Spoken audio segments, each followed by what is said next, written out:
I know it's 6:30, but we're just gonna wait a couple minutes to let everyone finish logging on.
Madam Clerk, will you please call the roll?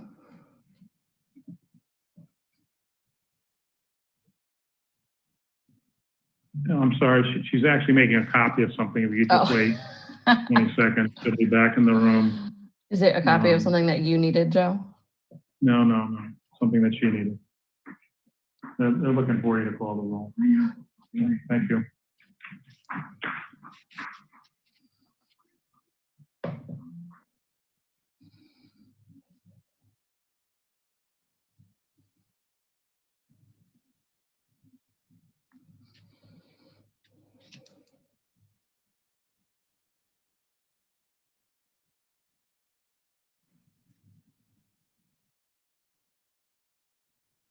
Can you hear me?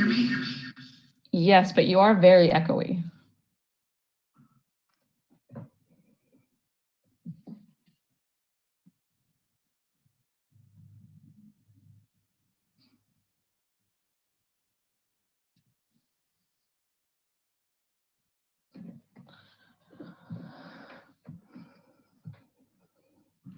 Sorry, I can't fix it right now.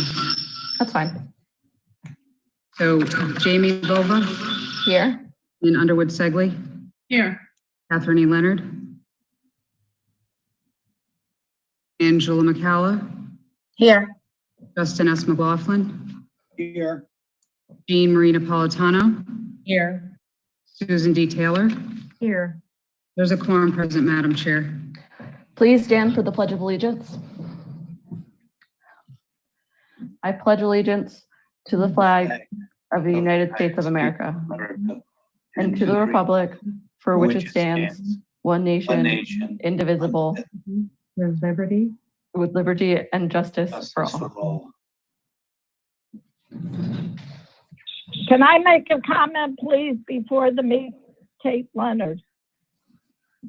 Yes, Kate. I would like to say that I'm really not happy because I tried to come in through Zoom on my computer and nobody said that there's a different app version now that's needed and I couldn't come into the meeting. So I'm really not happy about it. Well, we'll just have to have someone from IT talk to you on the phone to get you sorted out at another time. Yep, if people don't want me to attend because it's about the budget, just say it instead of trying to lock me up. I don't think that's what happened. Okay, so we actually haven't closed the public hearing for the budget. So the public hearing is still open. And we have 2 items that we need to receive before I'm going to open it up to the public for any comment or discussion if there is anyone that wants to speak. There is item 1A, which is an errata sheet that details changes to the budget that would occur if a 2% tax rate increase was approved. And there is a sheet of the tax impacts that reflect what various tax rate increases, how they affect the residential rate and the commercial rate and what those impacts look like at a $400,000 residential property and a $1 million commercial property.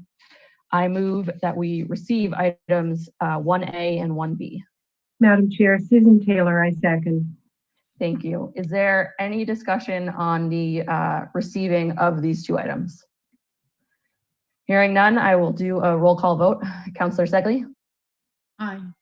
Councillor McCalla? Or Councillor Leonard? I'm sorry, your name's not on the screen. Threw me off. Councillor Leonard? Comment before you.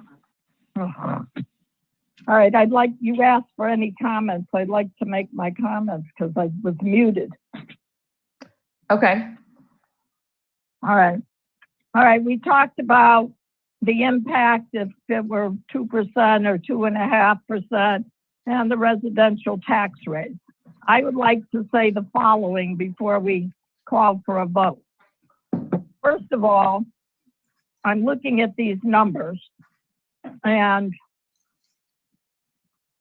the percentage that we're talking about at 1% or 2% or no percent, and it gives examples of a $400,000 house and like $1 million commercial property. But what people are forgetting is that the assessment will take place this coming year. And I think it's going to be hard pressed to find many houses that are 400% or below, because the impact is going to be quite substantial, not only from the assessment, but from the like $1 million commercial property. That's number one. Like what people are forgetting is number 2. I'm looking at the numbers, and I don't know if you just want to talk about the errata sheet now or the actual budget, but I'd like to make some comments about the budget. Well, this is just, I want to just allow us to receive these items so that we can open it up to public comment, and then we can have the council discussion on the budget as a whole when I make the motion to approve on first reading. All right. So if you're all set, Councillor Leonard, how do you vote to receive items 1A and 1B? Aye. Councillor McCalla? Aye. Councillor McLaughlin? Aye. Councillor Napolitano? Aye. Councillor Taylor? Aye. Mayor Bova? Aye. The motion to receive passes. And so now I will open it up to the public, and then we will have discussion as a council. Is there anyone from the public that would like to be heard on this, on the budget?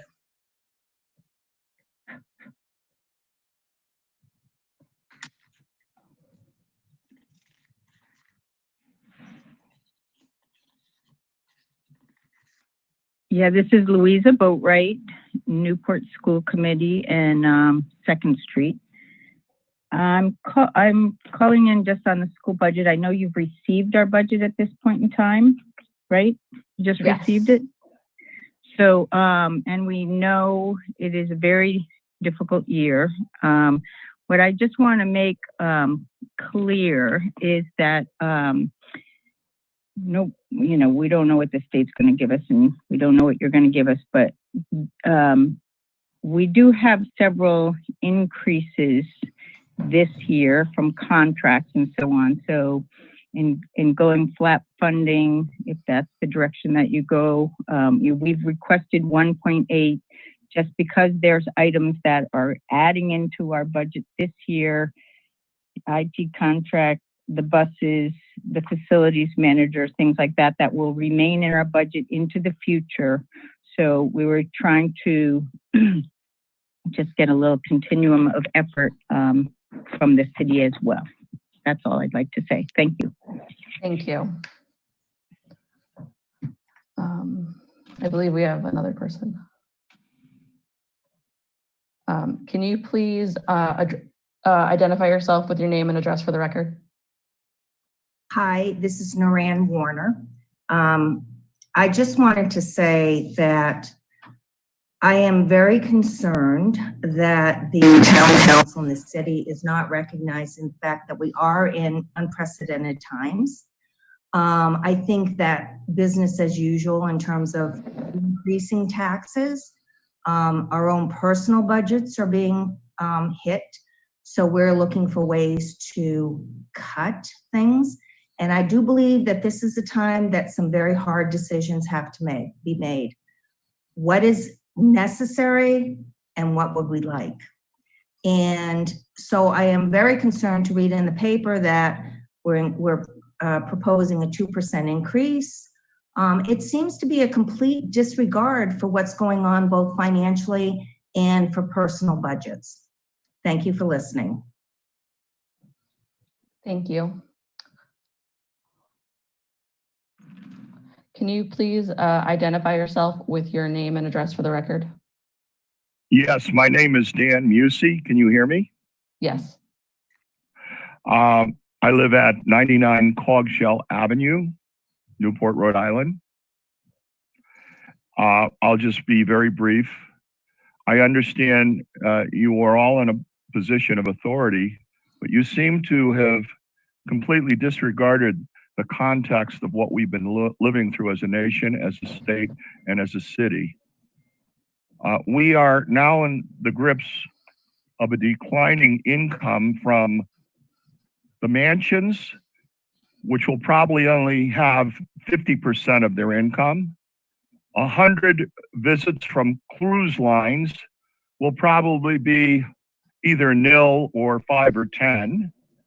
The Tennis Hall of Fame has canceled all its activities. The music festivals are gone. Weddings are gone. Outings are gone. The tourist bus business is gone. Restaurants are down by 75 or 80%. And you want to talk about increasing taxes? This is insanity. I don't mean to be mean or overreacting here, but this is the time when we have many people who are working at these businesses that are going to have a hard time paying their mortgages, and let alone putting food on their table. And yet you're sitting there talking about a budget like business as usual. And I'm sorry, I respect all of you, and I think you do very good work in many other areas, and I don't want to be redundant. But I think at this juncture, I think Newport does not need any additional taxes right now. I think they need to, you need to suck it up, and for a year, let's see what happens. Let's hope they get a vaccine. Let's see if we can get people out in some kind of new normal. But to treat it as just another everyday budget, annual budget that you guys are going to pass is crazy. So that's all I really have to say, and I hope you take it in the vein that I said it and not as a personal attack, because it's not. I understand you all have a very hard job to do, and there's a lot of responsibilities the city has, and you guys are up against it, and I appreciate that. So I respect you. I just hope you'll respect us, the taxpayers, who may not be able to pay our mortgages, feed our kids, and do the things that we need to do. So with that, I'll just sign off. And thank you very much for listening and giving me the opportunity to speak. That was very kind of you. Thank you. Thank you. Is there anyone else from the public that would like to be heard?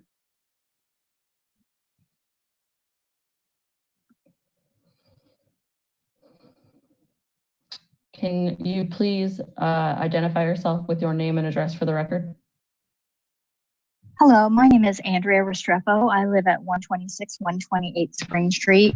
And I did look over the budget pretty extensively, and including the budgets of 2008, 2009, 2010, 11, 12. I looked in the archives, and I feel like the longer you take to do the hard work of doing the cuts, the worse it's going to be for your workers and for the taxpayers. I just do not feel there is going to be any room to raise taxes. And I did listen to your last meeting where someone mentioned that the Newport taxes are not as high as neighboring cities or towns in Rhode Island. And I just find that to be insulting. It's not our jobs to compare ourselves to neighboring towns in Rhode Island. It's your job to work within the budgets of your citizens of Newport. And it is going to be a very difficult road nationally going forward. It's considered really a depression, especially now with these riots on top of the COVID. I think you're going to find extreme scenarios, and there will be no room to raise taxes. I think you're going to be, the longer you wait to tighten your belt, the worse it's going to be for the city and for the citizens of Newport. Thank you so much. Thank you.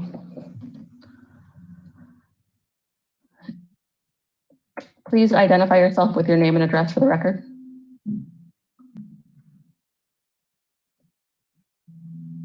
(0682). Those are the last four of your phone number.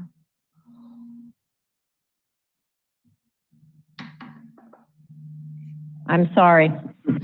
I was muted. Sorry. This is Colleen Burns, Jermaine, 70 Brenton Road, Newport. Also, full disclosure, Superintendent, Newport Public Schools. Thank you for the opportunity to speak. I understand now it's time to speak on budget. I do want to let the council know that the schools do want to work with the city, and we realize these are very difficult, challenging times, as committee member Boatwright expressed.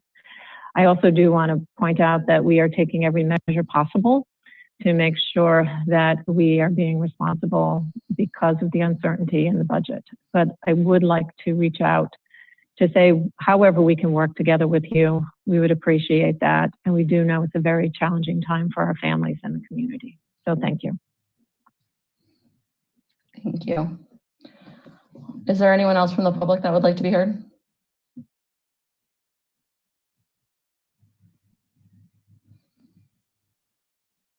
Madam Chair. Councilor McLaughlin. Councilor McLaughlin, I just want to clarify something. The budget from the schools is actually item 3 on our docket, and as I see it, we really haven't received that yet. So just so we know that it's the bottom line as to how much money the schools want, maybe in this docket, but we have not really received their budget yet. Yes, we will be formally moving to receive that later on in the. And we'll be able to talk about that separately when we do that. I just want to make sure people understand that. Yes, thank you. Seeing that there is no one else from the public, I move that we close the public hearing. Second. Seconded by Councilor McLaughlin. Is there any discussion on closing the public hearing? Hearing none, I will do the roll call vote. Councilor Segley? Aye. Councilor Leonard?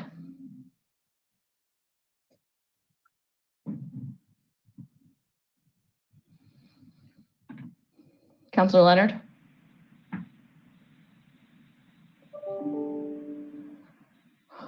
Counselor Leonard, if you're still on the phone, you need to unmute yourself. Myself, I called in. Okay, Counselor Leonard, have you been on the phone? Did you hear that we're voting to close the public hearing? I did hear. I just can't answer because I can't unmute on my cell phone. Okay.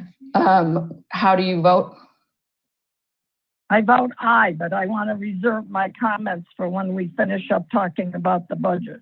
Yep, this is just to close the public hearing. Counselor McCalla? Aye. Counselor McLaughlin? Aye. Counselor Taylor? Aye. Mayor Bova? Aye. The motion to close the public hearing passes. And now I will. Jamie, do I Counselor. get? Oh my God, I'm so sorry. Oh, Counselor Napolitano. Aye. Everyone's all spread out on the screen and I try to see everyone. I apologize. Now I will move on. We can move on to the discussion on the budget itself. So I make a motion that we approve on first reading the ordinance appropriating revenues. Second. Kate Leonard. There is a motion and a second by Counselor McLaughlin. Counselor Leonard. Okay. Counselor Leonard, would you like to speak? Yeah, I tried seconding it, but I was muted, I guess. Anyway, yeah, I would like to speak. First of all, there were 3 speakers that we just heard. And I think those speakers give us vast information from the community we live in. For example, Preservation Society today laid off 231 people, mostly locals. The middle class is hurting. I look at this budget and there are no real cuts to speak of. Just seems like postponements of what we would have to pay later. And I find that to be problematic. Most communities, as speakers have said, have dealt with the loss of revenues. And I agree with the speakers who have said that Newport seems to not be thinking of this so much. And it seems like we would rather raise taxes and deal with the difficult situation that's before us. I would like to see us do that. A week ago, we were told that we would have no tax increases. The newspapers have headlined all the communities that have dealt with this in as many ways as possible, either dealing with the lack of revenues and how they have to cope with it. So a week ago, we were talking about no tax increases, and here we're talking about 2%.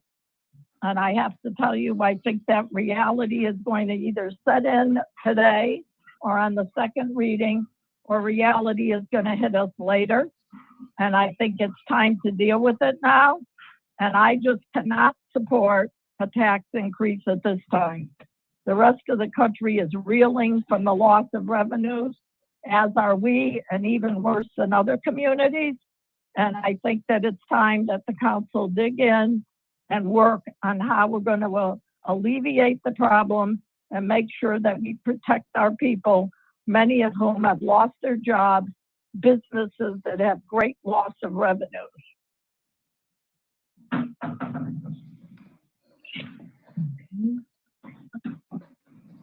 Is there further discussion on the council? Counselor Taylor? Thank you, Madam Chair. I just would like to clarify, we've been given the sheet called the errata sheet, which itemizes the changes from May 13th.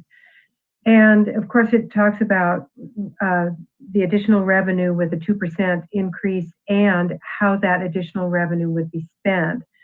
I would like to know if we do not vote for a tax increase, can we request that we make cuts elsewhere so that some of these individual items listed on the errata sheet could nonetheless be funded, and that cuts would be made elsewhere if there's no 2% increase?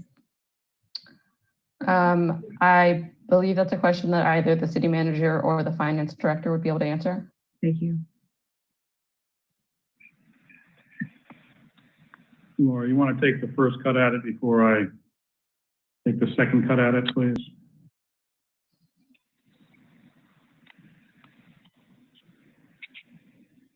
Yes, this is Laura Citrin. So while it may appear that cuts were not made, we actually, from the original proposed budget that we put together before the pandemic hit, we have reduced the budget by $4.5 million or more. We are in an enviable position in the city of Newport where we have, from years past, gotten into a place where we actually do a lot of our capital projects as pay-as-you-go rather than borrowing. It was a decision we made many years ago and have managed to be able to do that going forward. So one of the things that we were able to do is reduce the pay-as-you-go capital as opposed to having to lay off or furlough workers, which has been, at least from my understanding, the absolute last resort would be to lay off or furlough workers in the environment that we're in. And bearing that in mind, I would like to also remind people that we have minimum manning in both of our largest departments of police and fire, along with binding arbitration. So layoffs are a difficult thing to talk about in the city of Newport because where the bulk of the cost is, we really don't have the option to do much in the way of layoffs. So it affects the smaller departments to a large extent. We have always run a very tight budget. There's not a lot of operating cost in our budget outside of the cost of personnel and benefits. And we can't make a lot of, we don't have a lot of operating costs that we can cut out without looking at significant programs. And to get to the kind of money that we're talking about, you'd have to look at significant programs that you would want to eliminate for the year or going forward. So we have reduced the budget by everything that we think that we can reduce it by. And we did come in initially with a no tax increase budget, but there were some concerns about some of the changes that we made in order to get to that point. So, Joe, are you ready to talk about it? I am. I think my recommendation to council was, it's much more simpler than that. You either choose to increase the levy or you don't choose to increase the levy. And you give this, and effectively, by not increasing the levy, there's no tax increase. By increasing the levy to 2%, you have a tax increase. I think those are the choices. I'm not going to recommend that the council wade into the various line items of the budget and now start to massage some of those line items.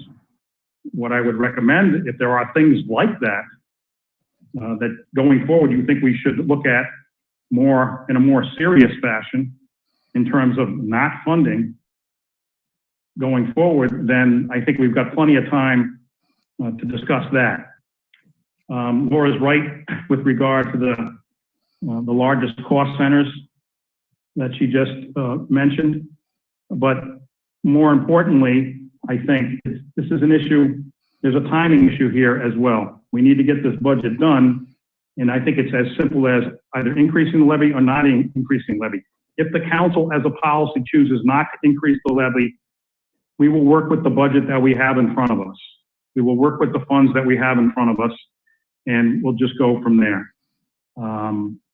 That's what I would recommend to the council at this time, as opposed to wading in and cherry picking items in the budget to either cut or fund or what have you. As I indicated to you before, there is no certainty, great certainty in this budget, primarily because there's uncertainty in the state budget, or there is no state budget that we can really rely upon to formulate our own budget. I can't tell you where we're going to be in January or February. What I can tell you, aside from the property tax revenue, that we have some validation from the State Department of Municipal Finance as to the revenue numbers that we used, not only for food and beverage, but also for the hotel revenue that we receive on an annual basis. Sitting here today, I feel much more comfortable with those numbers than I did, a month ago when we started this. But just to get into Susan, your question is, I think it's either increase the levy or don't increase the levy. You have as part of your package the relative impact scaled up or scaled down as to what a tax rate increase would equal to, based upon the examples we've given. So that's what I see in support of the finance director and my recommendation to all of you. Councilor Napolitano. A real quick follow-up, Jamie. So if we were to say vote a zero increase, that does not mean that we are necessarily de facto denying the additional amount that the schools are requesting. Is that what you're saying, Joe? No, you always, Susan, you always have the option going forward. We don't necessarily recommend it, but you always have the option of going forward of having us find the money to support programs, notwithstanding that we didn't raise it through tax increases. We don't recommend the use of the fund balance any longer. We've been using that and abusing that a little bit, maybe, in the last few years in terms of funding some programs for the school, but it's there. So the council always has the policy option of telling us at some time to find the money, if you will, within some framework that we have. And so what you're doing by not funding the schools, and I know we're going to have to increasing them by $486,000, it's a wait and see situation for the most part, because we know when we get to their budget, we're going to talk about state aid and how their budget shows 70% of the increase, and if they get 100% of the increase from the state, that they'll be okay, at least within the context of the budget they've presented. But they might not get that because they're facing the same unknown that we're facing. And so it becomes a difficult exercise to go through. And it's an exercise that we have to basically probably internally commit to every week to examine where we are on a weekly basis, of course, until the state budget comes out. But also, we're not holding our breath on any federal stimulus money, but if that comes in and they're pennies from heaven, we'll take the money.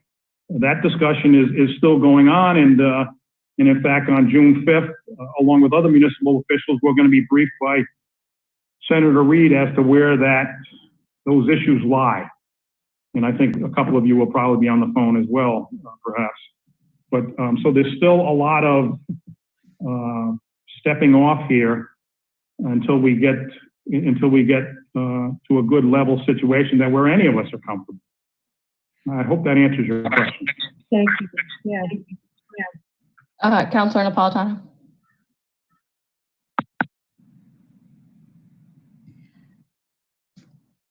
Yes, when I looked over the budget, my biggest concern was the OPEB that we were not going to fund, and now we are going to at least put some money toward it. When I came on the council,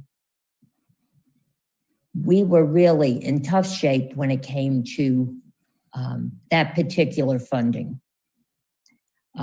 We had less than 30% funded for police and fire for their pensions. I can see something like that occurring again. And for that reason, I believe we do need the increase. The increase represents 21 cents per thousand. Am I correct, Joe, on that? An increase of 21 cents per thousand for residential and 31 for commercial. Laura, I think that's correct. I don't have the. Yeah, I think I'm correct on that. I think your math is correct, yeah. Okay. You know, it was surprising to me that I heard a number of people say that, wow, you know, you've got one of the lowest tax rates. You know, that is because we've had a very lean, mean, and team of finance and the manager. Usually, people would applaud you for doing that for your citizens. But of late, I heard that, no, we don't tax enough, which is really surprising. But having said that, I think this increase that we're talking about is minimal. Also, Joe, could you explain, and I did meet with the manager in regard to this, could you explain how you would treat the money that we potentially could give to the schools? Oh, I think what, and this is, again, it's subject to the council's approval, but we're showing it in the errata sheet, or the so-called errata sheet, as a general fund reserve. So we're holding that money. You, of course, can decide to appropriate that to the schools.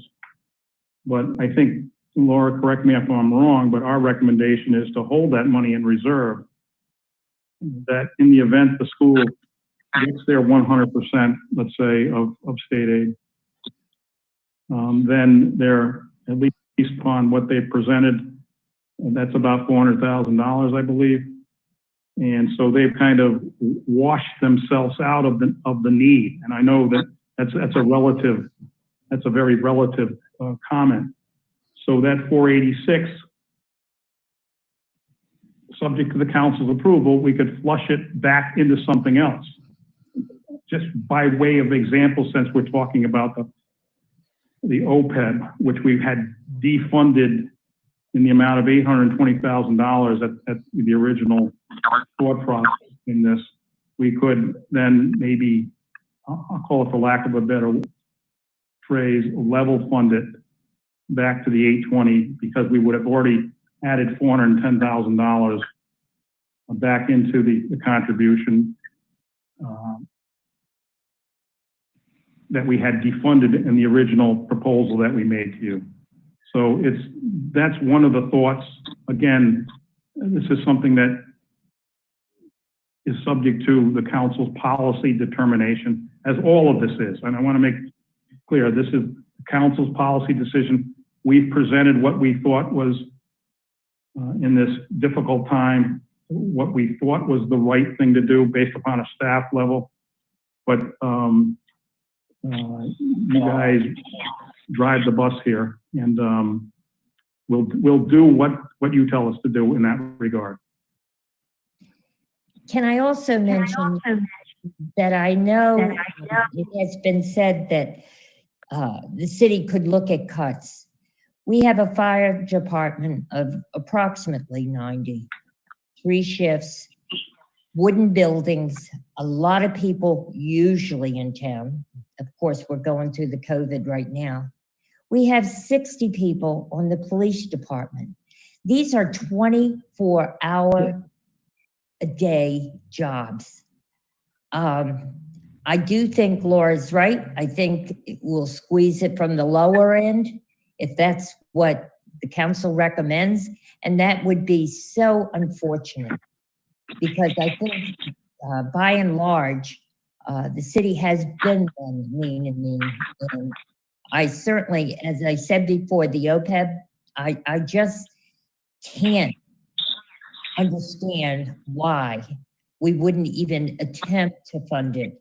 We made that mistake once and we paid dearly for it.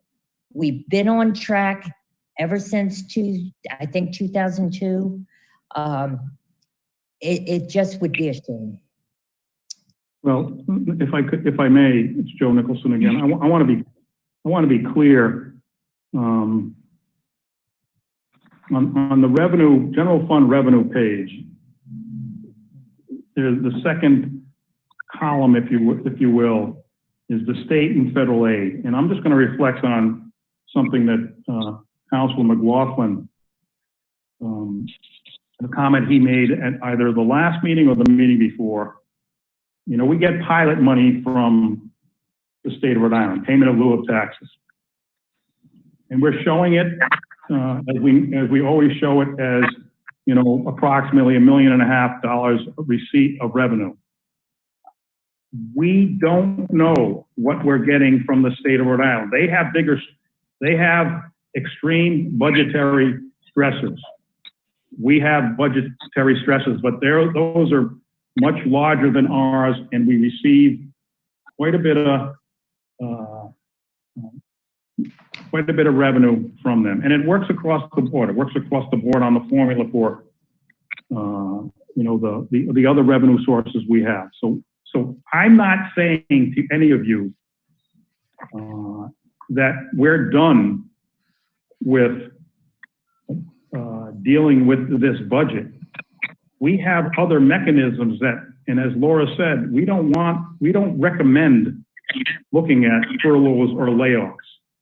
I'm not going to promise that we're not going to be in a different circumstances January and February, for example.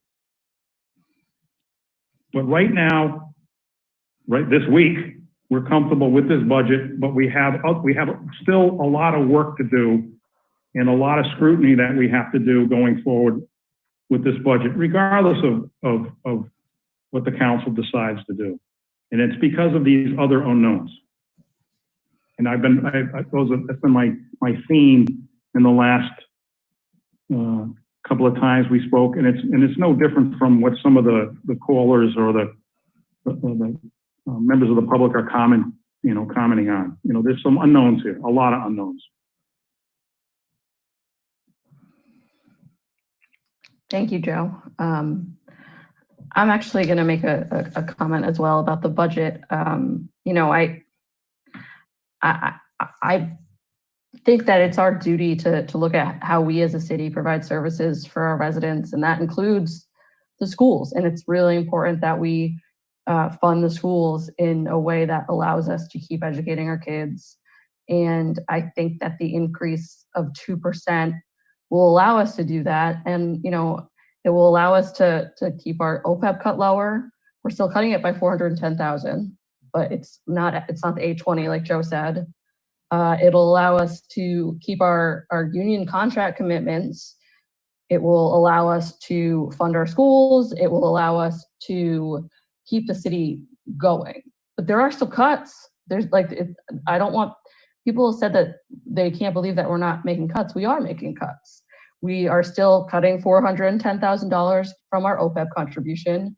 We are still eliminating the transfers of over $1 million to the equipment replacement fund. We are cutting almost $400,000 to the capital improvement projects. Those cuts are happening. And the 2% increase on a House valued at 500,000 is an additional $8.75 a month. I think that no matter what we do, you know, as we move forward through COVID and into the future, it's going to be difficult no matter what. But I do think that that additional $8.75 a month will make a difference, and it will, especially with things like OPEB and our contracts, it will make a big difference there. And I do think that it's the right path forward. Councilor McLaughlin. Thank you. This is Councilor McLaughlin. I, at the risk of going over things some people have already discussed, I want to discuss them from my own perspective. When I look at the money that would be used with a 2% tax increase, the $200,000 for a salary adjustment, I guess that's because we're not going to be able to make any, have any impact on the cost of living adjustments. I don't know. I know in an earlier memo, the city manager suggested he was going to reach out to collective bargaining units and discuss COLA arrangements, perhaps with an eye of stretching them out or foregoing them for a year in order to reduce costs. It doesn't appear that we're going to do that. The contribution to OPEB at 410, and I have tremendous respect for what the city has done with respect to the OPEB trust. I've had dreams where I've dreamt about the annual required contribution and whether we were going to make it or not. But what I don't understand is what is the cost to the city if we don't pay anything this year? I know in my own mind, it's like, I'm not going to pay my mortgage this year, so I'll have an additional year of my mortgage later on that I'll have to pay. But what is the cost to the city of not funding OPEB either at all or only halfway? And that has not been explained to us. And I think that would be useful to know. With regard to the school funding, we're talking about real money here. And if the schools are scheduled to get $101.4 million from the state, I'm not sure that I will consider it legitimate for them to say, but we're just not going to count 400,000 of that right now. They should count every penny they're going to get. And if it doesn't work out, then we can talk about that later. But that's not necessarily, I think, dealing with this in the right way. And the transfer to the capital projects, I don't know just how important that is. The bottom line is, I don't see the need for having a tax increase. I could live without that. I would make the point that people will say, well, it's just a few dollars here and a few dollars there. Last week, when we were talking about funding for the new schools, when you look to see what the increase in the tax rates were going to be over time, the tax on a $400,000 house was going to increase by 40% over 10 years. A tax increase is not a gift that gives itself back next year. It's a tax increase that goes forward in perpetuity. And so it's not just this year that people would be paying more taxes on their houses. That would be every year going forward. I want to point out that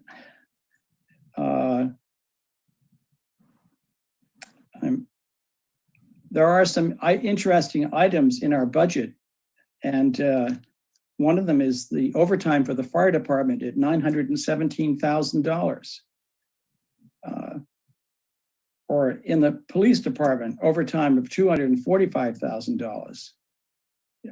I'm just not convinced, using those two examples, that there aren't places in this budget where negotiation and realism, just recognizing that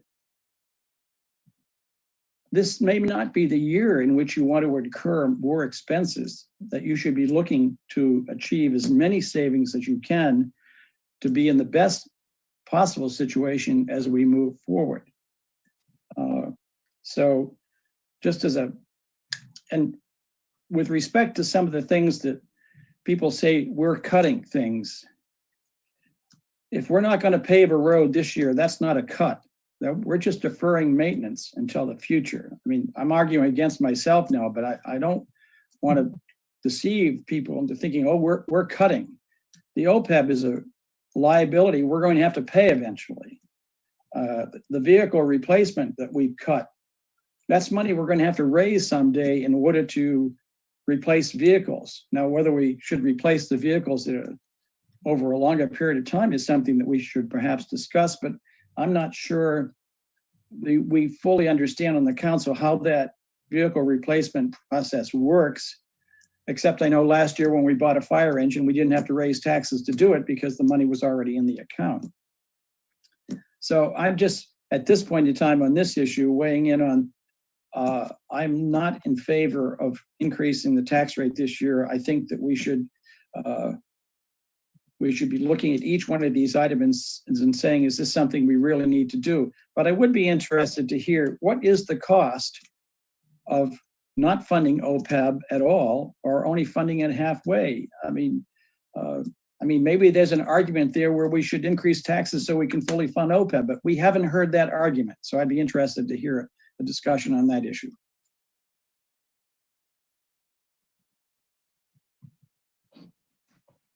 Councillor Segley. Is that a question? I think it's a Sorry. question. Laura? Sorry.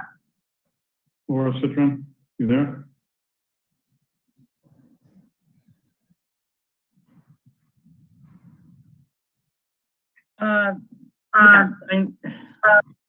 We haven't calculated the cost of not funding the OPEB. OPEB is funded in two ways. We do it with pay-go that's in the budget on an annual basis, and then we put an amount into the OPEB trust. The amount that was budgeted to go into the OPEB trust originally was the $820,000. On top of the pay-go, it amounts to I don't know, $4 or $5 million essentially that is paid towards retiree health insurance, either by putting it into the OPEB trust reserve or so the cost generally of not funding at the annually determined contribution is an interest factor that the actuaries charge on the amount that didn't go in, and that gets amortized over, I believe, 5 years in the next few valuation, so that the cost of the contribution in the future years would go up by that amount plus whatever they determine our contribution should be based on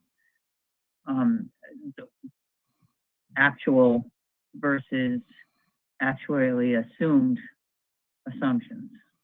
So, you know, if the cost of our health insurance doesn't go up as much as what they assume, then there's a savings, and so our annual contribution would not be as high.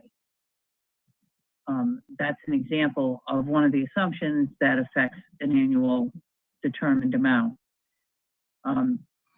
But the cost of not funding is primarily interest. Could I just interrupt and say, you know, Laurie, I don't expect you to come up with a precise answer tonight. In some ways, it's a question, and I'd be curious. I would like to perhaps see an explanation in which you could prepare between now and the next meeting that, you know, could flesh out the answers that you're giving us now, because you may get a different insight into it when you go to write that down. But I would ask you along the same lines is, with the OPEB that we currently have, are we funding, is the school OPEB liability being funded by the schools in full, or is the city funding some portion of the school OPEB liability? The city is funding some portion of the school's OPEB liability. So the school puts into their budget on an annual basis what they're going to pay out in retiree health insurance. The rest of the money, including the money that goes into the OPEB trust, is paid by the city.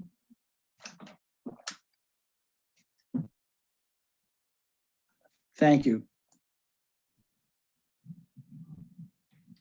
Counselor Leonard. Oh, I thought I was next. Oh, sorry, yours went down, Okay. Counselor Segley. Oh, I've had my hand up for 10 minutes, and I would like to say a few things. Counselor Leonard, I will just say, just so everyone knows, you were displayed somewhere else, so we didn't know that that was you. And then also, I like to try to make sure that we let people who haven't spoken yet speak before others speaking again. So, but continue. Okay, first of all, I'm going to say things because I'm a realist. When I was first elected, the city borrowed money to carry us through to the next budget cycle. Gene Napolitano's correct. And we worked on getting it to where it is now. And someone said we have one of the lowest tax rates. What they're forgetting is, but we have either the highest tax assessments or the second highest tax assessments in the state. So that kind of blows that bubble out. The third thing I can say is that I heard that we have 60 people, for example, on the police department. My numbers show 78. That's another thing. Another thing I'm going to say that I agree with Councilor McLaughlin totally. We're not really making budget cuts here. We're making postponements to things that we would have to pay. I will then say that as a union negotiator myself for many years in Connecticut, that if we don't hold the line on this budget, and if we're not careful, and I can't support a tax increase, because if we get the 2%, there's really very little incentive to negotiate any contract. I promise you that, because the money will sit there and be there, and that will be part of the purpose. So all these things that I am saying, I think a lot of people don't think about, but I think it's time to think about all those things, because the public and people in Newport, local people who pay taxes, who have their jobs either in jeopardy, have lost them, are looking for us to be conservative with the budget. And I'm going to be one of those people who's conservative with the budget. I think that now's the time. Everybody else in the state realizes that we have a problem. I think Newport has to realize it too. Thank you. Can I make one point, Jamie? I just want to be clear on something Kate said, because maybe it isn't clear. We're not salting away any money for contractual negotiations. What we've done is we are simply funding the already existing contractual obligations. There aren't open contracts that we're negotiating to fund. These are already agreements that the council I know that. committed to. Joe, I know that. But then you misspoke then. So No, I just didn't want to. misspeak. I did Okay. not misspeak. What I was trying to say was, even when contracts are in place, if there is money in those contracts, even in place and voted for, those monies are there for that reason. But if there's no money there and the city is really hurting, that's when unions, and I'm not saying I'm against unions because I was a big union person in Connecticut. What I'm saying is that when there are no monies, unions are usually and have been very, very good about saying, we'll give up this even though we know it was contracted, because these are difficult times and there are no monies. Most unions will give up some bit of their budget or their raises or their COLAs to ensure that the rest of their brotherhoods keep their jobs. That's what I'm saying, and that's the reality. Thank you, Counselor Leonard. Counselor Segley. thank you. I just want to make a mention about the next assessment. There was some, I don't remember who, but somebody said something about, well, another assessment is coming up and then the tax rate is going to go up based on that next assessment. And I just want to clarify and hope that, Joe will clarify with me that the mill rate at that point and gets adjusted. So the next assessment is not necessarily going to follow with this particular tax increase. Is that correct? Yes. Okay. So I guess what I want to say is, every year we look at the budget and we're very careful. And I know how carefully the finance department and administration looks at proposing tax increases. And, these decisions are not easy, especially at these times. And we're all taxpayers here. So we're all affected by this. I do believe that we have a very lean budget. We have our police and fire have tremendous responsibilities right now, and we really need them right now. And we are making, whether you call them significant cuts or postponements, what it means is we are not delivering, we might not be able to deliver the quality services that we would be able to deliver with this 2% increase. So I think it's important. I don't think we can be irresponsible with the budget. I think that not increasing this at this point, especially with the unknowns that we have, could be very dangerous. Thank you. Councilor McCalla? Yes, this is Angela McCalla. I just want to say, I think that in having the conversation and talking about the budget and doing my homework in this, I am looking at this as more of a public investment of some sort, and to ensure the fact that it is a necessity for that our city continues to need resources in order to keep us going. And this is not an easy decision because I certainly understand all the folks that were able to comment and express their feelings, but we also, to me, this is about investing in our public, making sure that we have enough resources and tools to keep our city going. And so that's what I have to say about that. Thank you. I am going to call the question, which is, well, Joe, just help me out real quick. What we are voting on for the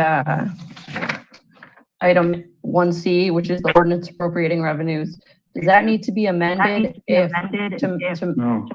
Okay, No. thank you. So then I'm going to call the question on item 1C, which is the ordinance appropriating revenues.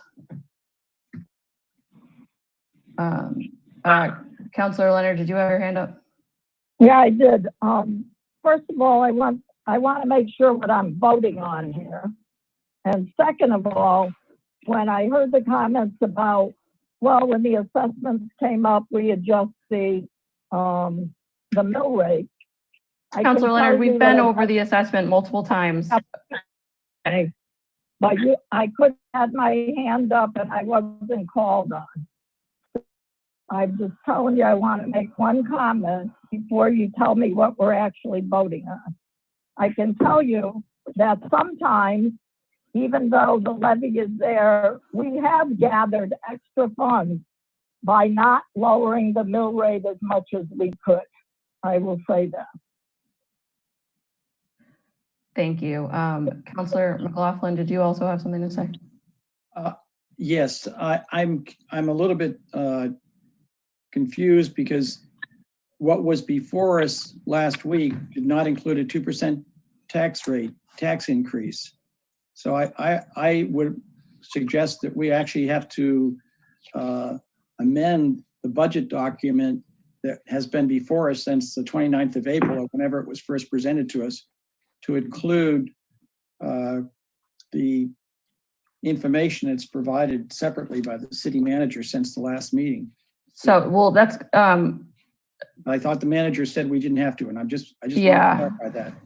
I guess this is either a question for the city manager or the finance director. Is the ordinance appropriating revenues as shown in our docket, does that reflect a tax rate increase or not?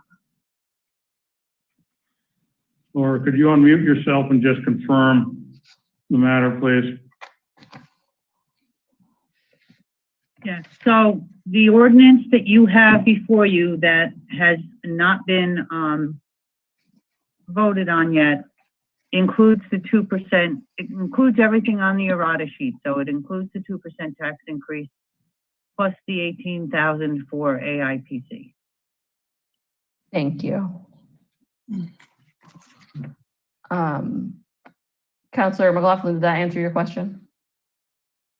I don't agree with it, but I don't believe that the document that was before us last week is the document that's before us tonight. And as such, I think we should be voting to amend what has been on I agree. On our docket for several meetings now that we have continued. And it would be a simple matter to just, vote to amend it and make it clear, but that's my personal opinion. I'm actually going to ask the solicitor for his feedback, because I mean, my understanding was that as it was originally given to the council at the first meeting in May, it was the 0%, and that is what would have been continued. So I think we do have to amend. Yeah.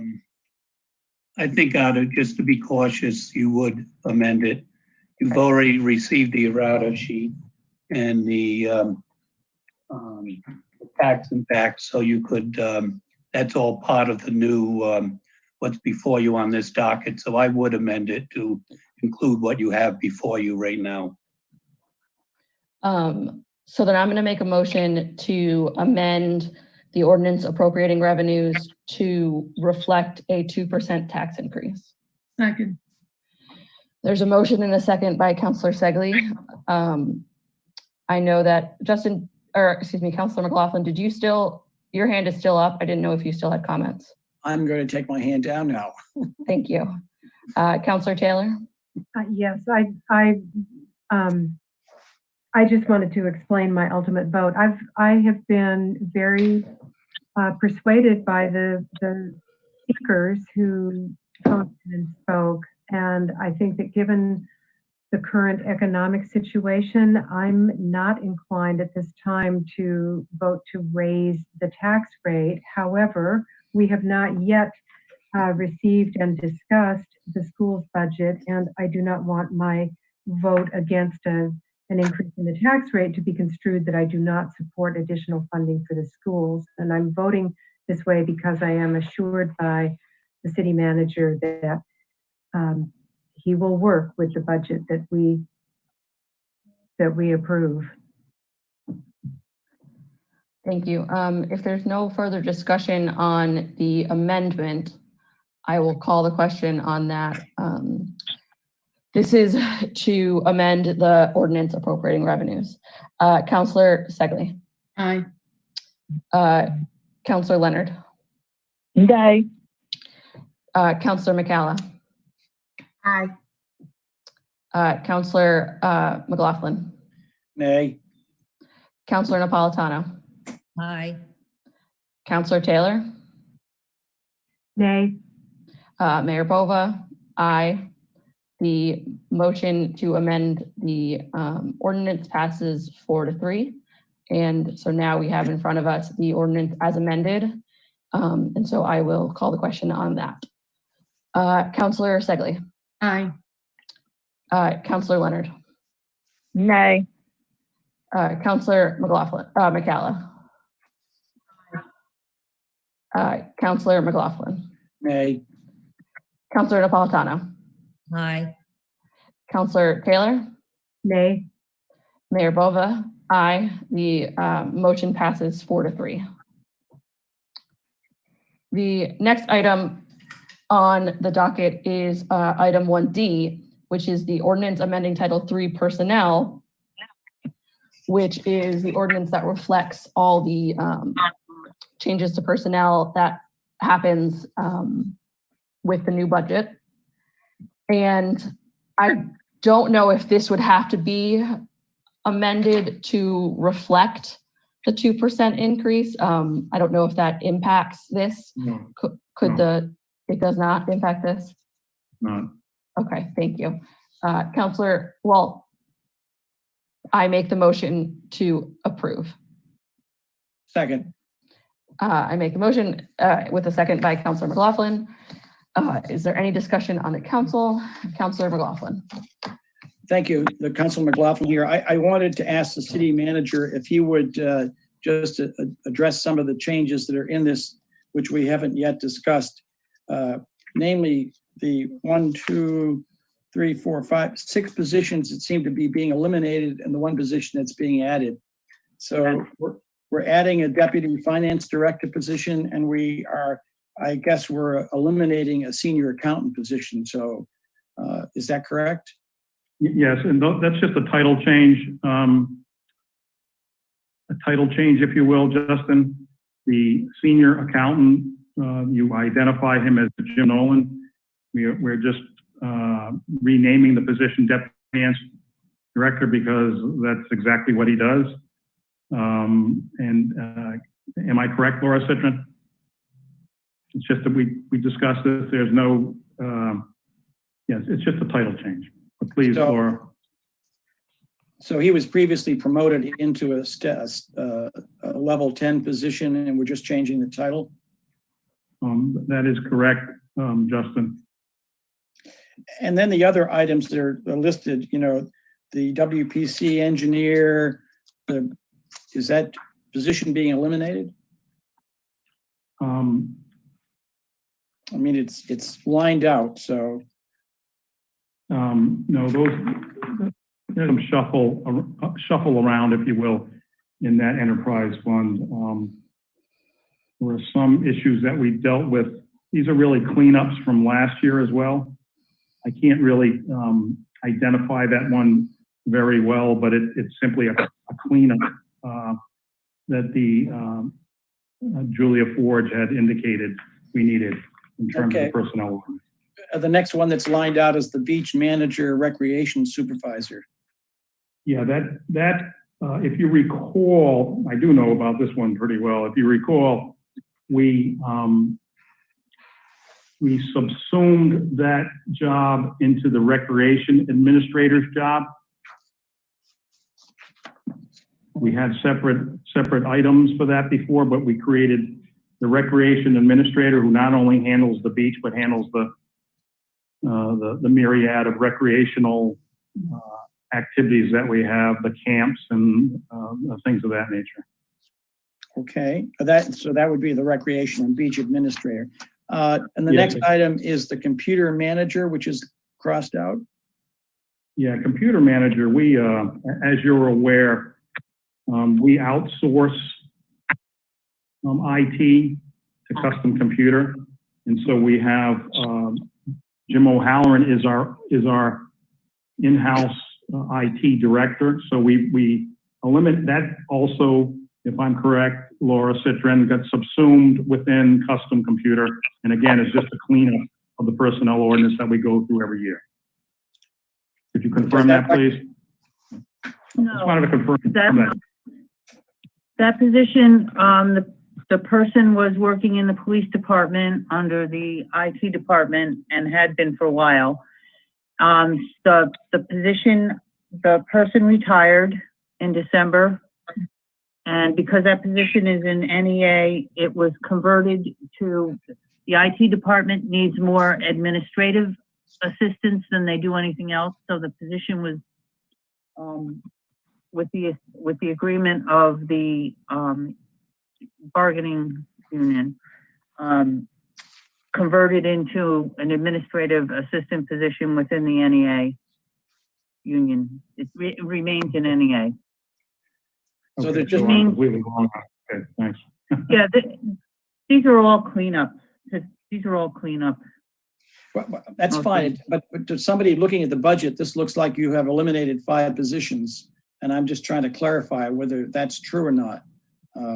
No, we have a lot of vacancies, but we haven't eliminated the positions, Justin. For example, in the public services department, we're down about, I think, 7 or 9 jobs, something like that. But we haven't eliminated those jobs. So the last two are just a planning and budget administrator and the supervisor and the water pollution control collection. Those are similar, just cleanups? Yes. All right. Thank you. Counselor Leonard? I don't have my hand up. Yes, you do, but okay. Okay, is there any further discussion by the council? Hearing none, I will do a roll call vote on the ordinance amending Title III personnel. Counselor Stegley. Aye. Counselor Leonard.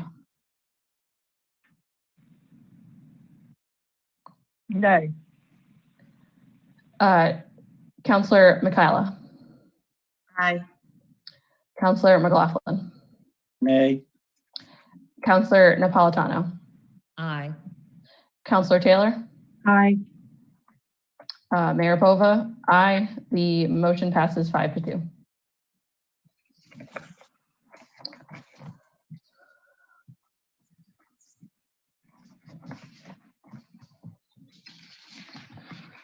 All right. The next item on the docket is a resolution regarding mask wearing that was introduced by Counselor Taylor. So I will give the floor to Counselor Taylor to introduce and make a motion on. Thank you, Madam Chair. I had introduced this motion last week, and since last week, I have revised it somewhat in consultation with Joe Nicholson and Chris Bean, and I trust that everyone is looking at the revised version. The easiest way perhaps to tell them apart is that the revised version is longer and it has 2 resolved paragraphs. The rationale is that, the rationale is that we are pleased with our numbers relating to COVID on Aquidneck Island, and we want to keep it that way. And we believe that the hard work that our residents have done to stay at home, to be cautious when they are going out with social distancing and mask wearing and hand washing and all of that, has been protecting our first responders and our healthcare workers and the frontline people who are in our shops and now our restaurants every day. The changes to the resolved are that I'm going to jump in as a point of order. I think the resolution that's being presented to us on the screen is the old resolution. Is it? Where's page 2? Yeah, so this is the resolution that's on the docket. So Counselor Taylor, why don't you move passage on this so that we can open up discussion and discuss your proposed amendments. I would be happy to do that. I did go to the city's website this afternoon to confirm what people would be looking at. And on the city's website, when you click on the link in the docket, the revised version is what came up. So let me move to substitute the revised version for the version that was considered on May 27th last week. So what was continued, that's already there. You don't have to move to replace it. You just have to move passage, and then you'll have to move to make amendments. Okay. I move passage of the resolution to provide for a requirement relating to mask wearing. Second. Motion by Counselor Taylor, seconded by Counselor McLaughlin. Please continue, Counselor Taylor. I would now like to propose that we substitute the amended version, which has been circulated, for the original version. Is there a second? Can you read that, please? I would be happy. I'll read the resolved paragraph. Would that be satisfactory, Kate? I would like to have you read your new resolve. Yes. Resolved, on Friday, June 5th, 2020, through an executive order issued by the city manager, Newport shall begin requiring that pedestrians wear masks between the hours of noon and 10 p.m., with the exception of young children, or if wearing a mask would be harmful to a person's health, on the following streets: Broadway between Gould Street and Farewell Street, America's Cup between Long Wharf and Memorial Boulevard West, Thames Street between Washington Square and Wellington Avenue, Bellevue Avenue between K Street and Bowery Street, and be it further resolved that ample notice of the requirement and an opportunity to don a mask shall be provided to a pedestrian prior to the issuance of any fine. And this revised resolution focuses on the messaging. The goal here is a long-term acceptance of the behavior of wearing a mask in crowded public situations. And so that is going to require, I think, making masks readily available and a messaging campaign where we are explaining the rationale for why we do this. And I am reminded of the campaign to introduce the notion of the reusable bags. Something like that would be very desirable. I've been speaking with people on the planning board, and I am hopeful that we would be able to put together an initiative like that, in addition to the police providing messaging when they first encounter people who are not wearing masks.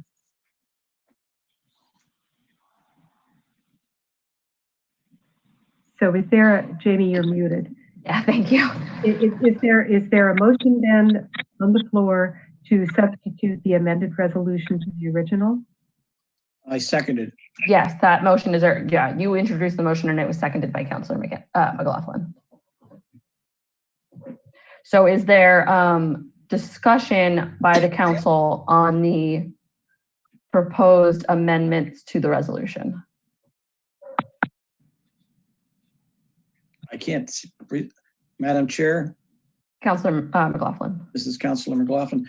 I'd be interested to hear from the city manager what his thoughts are with respect to enforcement of this. And I'm sorry I didn't get a chance to send this around, but there was an op-ed piece in the New York Times on May 29th that talked about how to get people to wear masks. But the concluding sentence is make it easy, understood, and expected. So that's sort of the paradigm that I'm thinking of. Easy, understood, and expected, which is another way of make it normative. So how do we see enforcing this? Yeah, thank you, Justin. Joe Nicholson, City Manager. I'd love to see that op-ed piece. So send it around, but enforcement is difficult. I like to think that enforcement includes a discussion with regard to the benefits of a mask. I like to think enforcement includes providing masks when we can. And when you say make it easy, it's easy if you tell someone, I think that in terms of enforcement, that, you know, it's an important issue for everyone, and here's a mask. We do, one of the things I noticed, and you'll notice as you come over the bridge today, the digital signage will read, if it isn't reading already, please wear a mask, Newport. We're going to have a number of banners that are along certain commercial areas of Newport that we just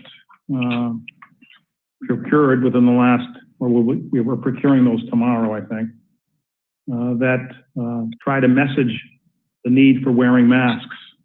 I noticed over the weekend, I was down in Parati Park and walking around, that message wasn't really explicitly stated anywhere in our commercial areas.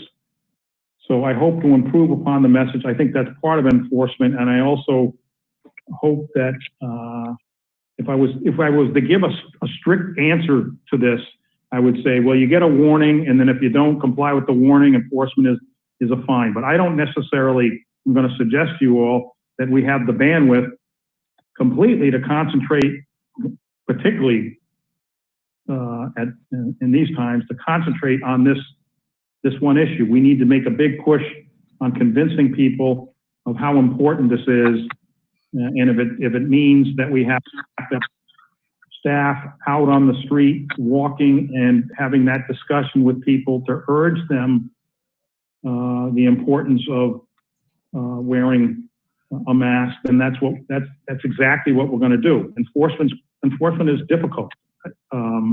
It's difficult considering all the other responsibilities that those who would enforce ordinances have regardless. And of course, and in these times, we need to be careful. We need to be firm, but we also need to be understanding. So it's going to be difficult. And I do see some, you and I have talked a number of times, Justin, about this, and some others as well. You used the phrase ambassador program. That's exactly what I would have in mind, that we have ambassadors out there, whether they be police officers, staff, or other volunteers out there to urge the wearing of masks. I think a fine is an absolute last resort. So it's an issue of manpower anyways. And if you can see on the screen, that's the example of the type of banner we're going to that we are procuring. If I could jump back in, Mr. Manager, in my own mind, I could just see reaching out to somebody with either offering them a mask, offering them a card that explains the program or whatever, is something that won't take long and you can just move along. But every time you try to stop and cite somebody, you're just, you're just irritating somebody, and you're creating a conflict, and you're not getting to as many people. In some ways, we're never going to get to 100%. I don't know what other people's observation is, but Chris and I walked through Newport on Sunday afternoon, and we couldn't get to 20%. We would have voted for 10% between 4 and 6 o'clock on Sunday, and there were lots of people down there. So we should be striving to get 50% of people to wear masks, and then 75%. We'll probably never get more than 75%, but if we expend any energy in some sort of an enforcement process rather than an encouragement process, a communication process, we may be creating more problems than we want. And so I'm in the month of June, I think we should work towards getting to that 75% by the 4th of July. So just my 2 cents worth. And Councilor Napolitano.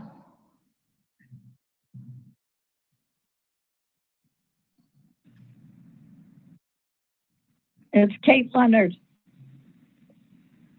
Councilor Napolitano had her hand up first. Councilor Leonard. I don't know if you're on mute, Councilor Napolitano.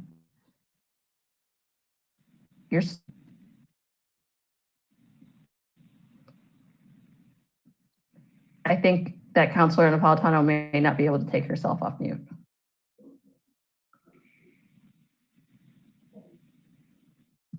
All right. Okay. All right. I wanted to ask Mr. Nicholson, hasn't the governor issued an executive order about masks?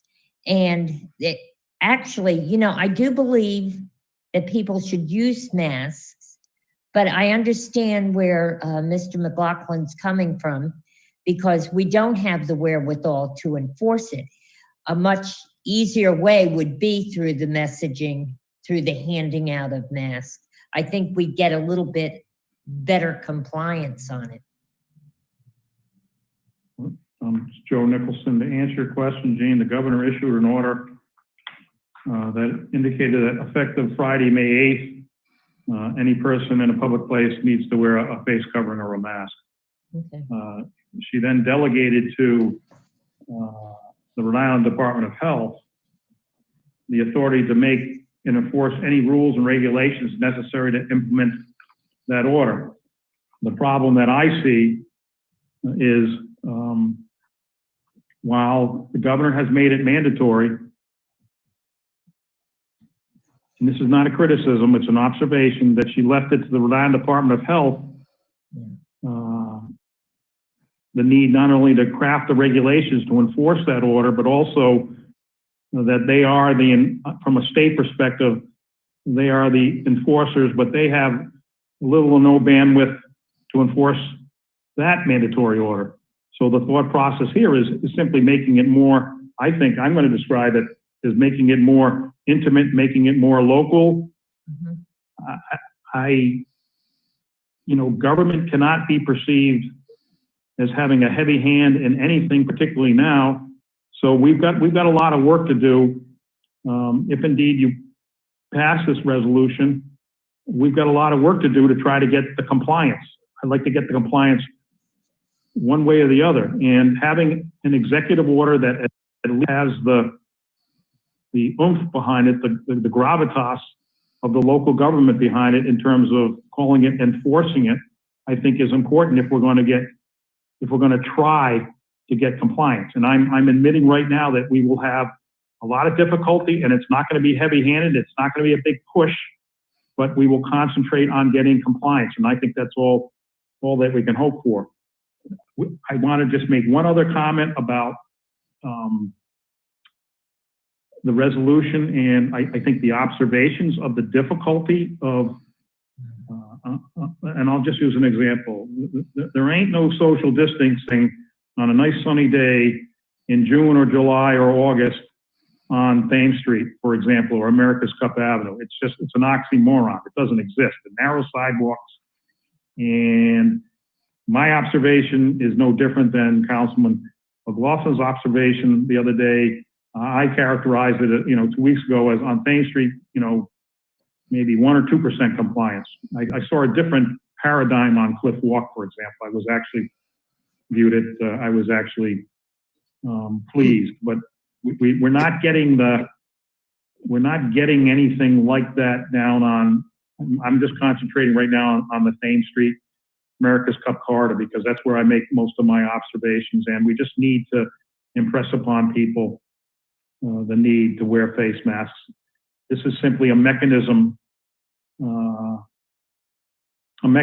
do that, and I do not expect us to be heavy-handed with it. I expect us to be gentle. I expect us to be educational. I expect us to urge. So I hope that answers your concerns. Madam Chair. Councilor McLaughlin. Councilor McLaughlin again. Well, I see. Councilor McLaughlin, there were quite a few people who had their hand up before you. I just didn't know if you wanted to clarify something from the city manager, or did you have a new comment? This will build on what he just said, and I just want to, I see if we pass this resolution, we're basically directing the city manager to implement a policy, which he will then delineate in some sort of a statement. The resolution talks about an executive order. I would suggest that executive order have as a finding of fact that the city of Newport has determined that one cannot socially distance on certain streets and districts in the city of Newport. And that is why we are enhancing the requirement to wear a mask, because the governor's executive order calls for social distancing. You only have to wear a mask if you can't socially distance. And what we're saying is you can't socially distance on Thames Street, on America's Cup Avenue and then on the portion of Broadway that we're talking about. So I would just encourage you to incorporate that in your executive order. Councilor Taylor. Thank you. I just, as the author of the resolution, I just want to respond to both Mr. Nicholson and Mr. Councilor McLaughlin. I'm not sure what we're debating here. I really think we're on the same page. I'm a little surprised by the tone of the debate. And Councilor McLaughlin, you said it absolutely. And Mr. Nicholson, I know that you know, the governor's executive order with the RIDO regulations specify that if you can maintain social distancing, then you don't have to wear a mask. And what we are proposing to do as a city is to say, we're not leaving it to your individual judgment. We're substituting the city's judgment. And the last whereas on the first page reads, whereas it's impossible in certain public streets and public spaces in Newport to ensure that a person can successfully maintain social distancing. So that's what we're doing, is we're saying it's not up to you. This is the message. You can't accomplish that on these streets. And I'm puzzled by where in the resolution people are thinking that the police are supposed to be sort of handing out fines to every person who's not wearing a mask. It's not possible, but when the police are engaging in a conversation with someone, and remember, the vision is that the first encounter is going to be the offer of a mask and a warning, and letting someone know that we're serious about this in Newport. We do have it on the books that and this is in consultation with the solicitor, that the second and subsequent offenses would incur a fine of something we had talked about, $100. It's not something that's going to be imposed. The point is, I don't see it being imposed very often. The point is to just have a little bit of a floor underneath the officer who's having this conversation, so that the officer can say, well, on these streets in Newport, we're saying that it's not possible, and this is the executive order in Newport, and please wear this mask. It's got a beautiful Newport logo on it, or it's a beautiful color, or make it fun. And I just want to ask Councilor Segley, I recall very fondly the rollout for trying to introduce the concept of reusable bags to the community. And we realized that that was a big lifestyle change. And we wanted to convey the message and try to make it fun. And we had set up tables at Bowens Wharf, at Washington Square. I'm envisioning something like a table at Parati Park, a table in Queen Anne Square, a table at Bowens Wharf, someplace where we can get the message out, offer masks, and so that people are hearing it from multiple sources. That's my vision of how this would be rolled out. Thank you. Thank you, Councilor Taylor. I'm going to call in Councilor Leonard. She, just for everyone's understanding, she shows up as an attendee, not a panelist, so that's why you might not see her. But Councilor Leonard, please go ahead. Thank you. I think this is well-intentioned because I wear a mask. I think we should wear a mask if we choose to. I think it's a health thing. But I don't know of one single person that has been cited for not wearing a mask, even with the governor's executive order. Do we have one single person in town who has been cited? And the answer I know is no.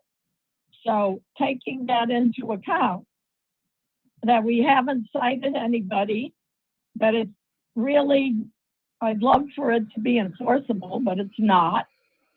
And the governor has had this executive order in place. I think it makes people feel good that we say you have to wear a mask, but in reality, people aren't wearing masks, and there's really nothing we can do about it. Like Joe Nicholson said, we can urge people, but we're not going to be heavy-handed. So that's the same approach we've used for the past 2.5 months. So I don't see any change at all.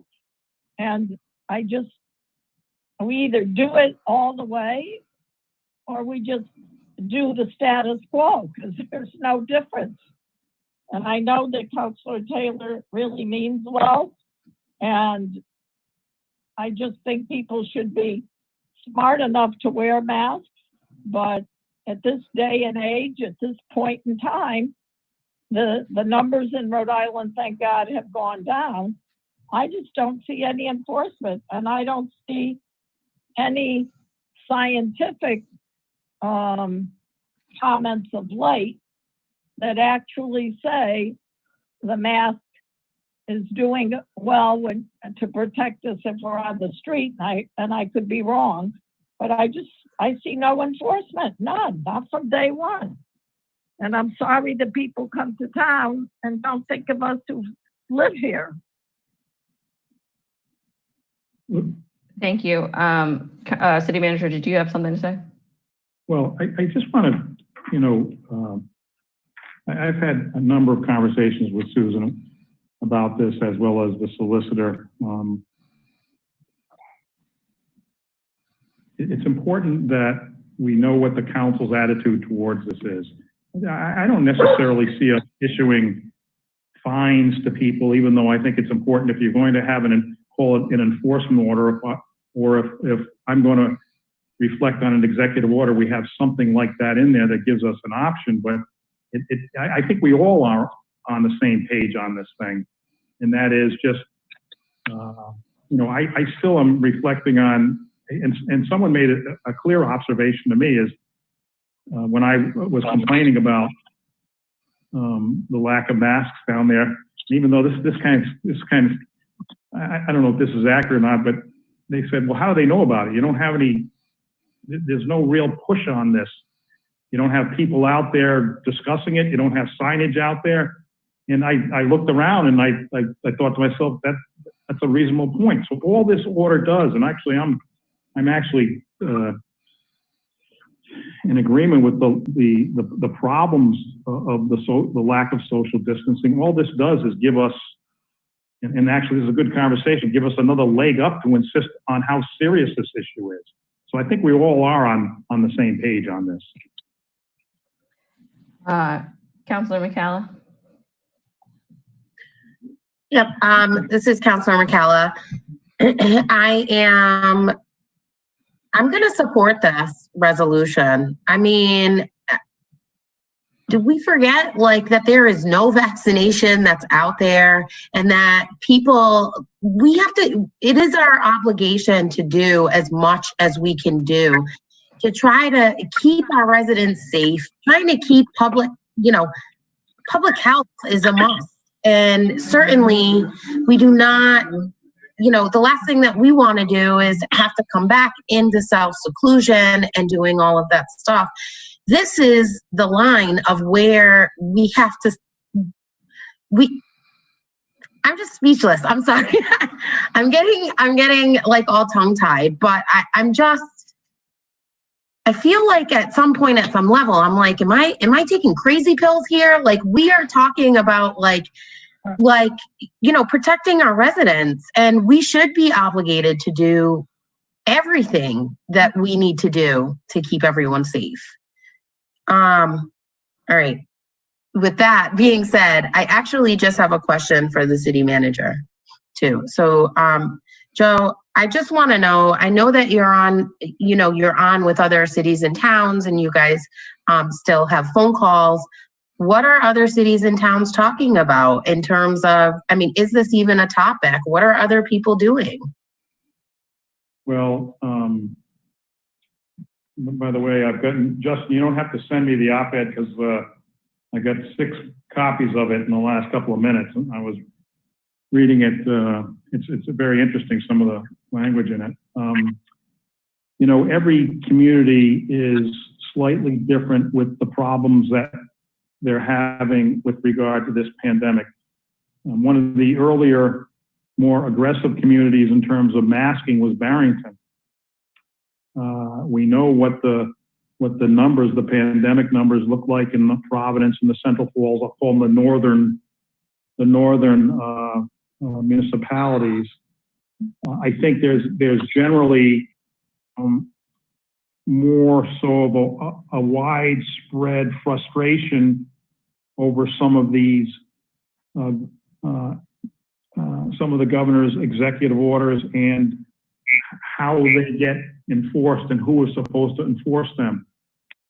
Notwithstanding the local, there's been some attempt to be consistent, but the mask issue has been more of an issue for we're referred to as the coastal communities, the communities that have an influx of individuals because of the advantages and the attractions that we have, and we obviously have seen it here. And so universally, I think there's kind of the cry that we don't see a lot of compliance with the governor's order. So municipalities are getting more intimate, getting more local, and in recognizing the importance of certain attributes like mask wearing. And I suppose, I mean, you're familiar with Narragansett also taking an opposite tack a couple of weeks ago, and they withdrew, and that was to ignore all the executive orders. That resolution was withdrawn, but this is a little different. This is much more of a proactive approach to a very serious issue. The remarkable thing, I was at an event last night, and I thought it was all local people, and there was, I would say, 99.9% of the local people had masks. So at least, I walked away from that event thinking, well, certainly the residents of the city of Newport are taking this issue serious. It's just a matter of educating and prompting others from elsewhere taking this issue serious. And this is just Susan's resolution is a mechanism. The executive order that I would craft off of the council's policy is simply a mechanism to prompt, to urge, to cajole the use of masks. And that op-ed has some interesting observations about mask wearing. I wish I had it before. I should have read the New York Times that day, but Joe, it does talk about various mechanisms. My question was, what are other cities and towns doing? Like, Nothing. how are they creatively thinking about how they're rolling this out? What I'm saying, Angela, this is not a large it's a topic of discussion, more so the frustration in saying there's non-compliance. All right, with some, and I mostly am reflecting on the communities that are having influx of people. I don't hear this discussion from Providence. I don't hear this discussion from Cranston. I don't hear this discussion from North Providence or Central Falls. They have their own unique problems. They're not in the same position that we are in terms of our pandemic numbers. Joe, so we're able I want to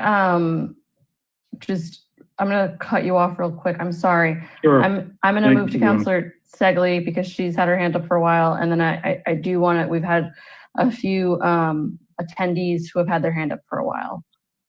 So Councilor Segley.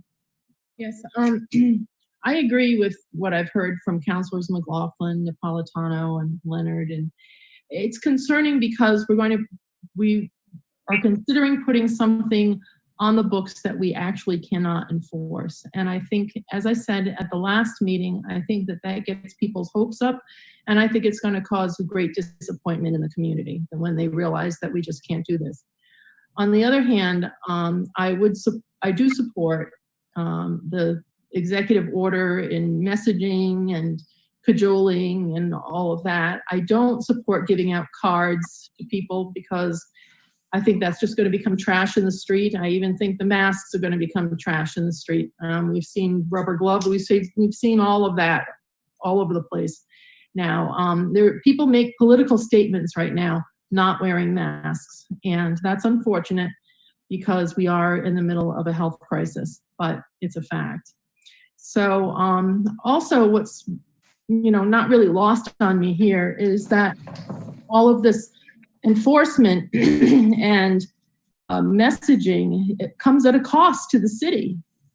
And I just find it ironic that, putting more people on the street, making banners and all this stuff, we have to pay for this stuff. And so where's that money going to come from? And also, when we did the reusable bags, we had a very generous donor who gave money for those bags. So it was not at a cost to the city. So, and who is going to be out there? Is it going to be city employees? Who's going to do this? So, I mean, from a philosophical standpoint and from a standpoint of messaging, I approve of this. I just don't want people to be disappointed when they realize that we really can't enforce it with the police. Thank you. I just want to say that I do think that this is a good idea, and I'm going to support this. But I think we all have similar concerns about enforcement. But my concern with enforcement is really just making sure that we do it equitably and that we are very aware of some of the larger issues that are happening around in the state and around the country when we are asking city employees to enforce something that they, that we just make sure that we all think about how that enforcement takes place and that there's sensitivity to it. I am going to open it up to the public. Councilor Taylor, I see you. If you do want to say something, I just ask that you keep it brief so that we can have members of the public comment. I can do that. I just wanted to let people know that I did reach out to the ACLU in Rhode Island to find out if they had any objections to the way that this was written. And one concern was that we would not be targeting areas where, people might be congregating who can't afford a fine. But basically they said with the time restrictions and with the location restrictions, they were, those were the issues that they raised. I also, Joe, I thought it was you, but it must have been someone else. I thought someone has told me that other coastal communities who watching what we're doing with this resolution and really ready to applaud it, that they think it's something they might like to follow. And finally, in light of what the ACLU had said, I am wondering, and I'd love people's input on this, whether we still want to include Broadway. I think that the streets that are listed in the resolution are Thames, America's Cup, Bellevue, and Broadway, and I would consider not including Broadway any longer. Thank you. That's all I have to say. Thank you. I'm going to ask that we open it up to the public comment. We have a few people who have had their hand up. I don't know if it's Tom or the clerk who's managing this, but if you could open it up, please. Yes. First, we have Elizabeth Prince de Ramel. Could you please introduce yourself with your name and address for the record? Sure, Just a reminder, you have 3 minutes. Okay, I live on 2 Robensky Avenue in Newport, Rhode Island. My name is Elizabeth or Lisette Prince de Ramel. And my comment basically goes along with Lynn Segley's comment. You won't be able to enforce anything because I can tell you that you've completely not able to enforce the parking restrictions in the neighborhood, especially in my neighborhood, so that therefore, and I think the city manager and a few of the council, I know Kate knows, Kate Leonard, that Rejects Beach at Bailey's Beach has been totally inundated for the last several weeks. It is very dangerous. There is no facilities there. There's no, there's nobody there in case somebody drowns, unless some of the Massachusetts people and Connecticut people would like to help someone in trouble. So to go around and take an electric sign that is meant for the traffic and controlling traffic and put it on Bellevue Avenue as I'm driving north and say, oh, please wear your mask. That is not a good use of the money that you've spent to use an electric board or sign to tell people to wear a mask when they're driving. So can you just please get real? Go control Recheck Beach. The city has an easement on that. Nobody was controlling it. It's a very dangerous, and you're polluting the water because they can't go.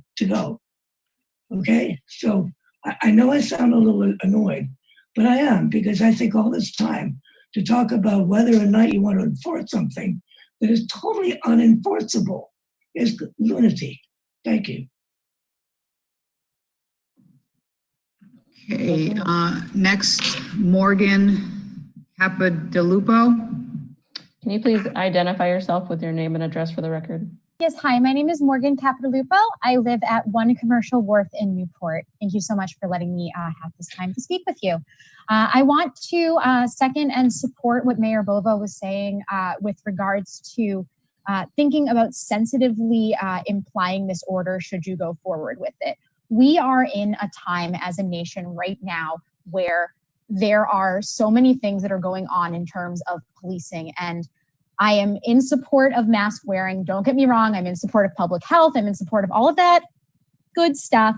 But I think to add another thing where citizens are going to be policed right now, where there is so much of social and political upheaval going on right now, and with cause, that this is something that I think maybe should be considered how this is going to be implied, because to add another thing to be policing people while there's so much unrest going on, I don't want to see our city turn into what some of these other cities are turning into with,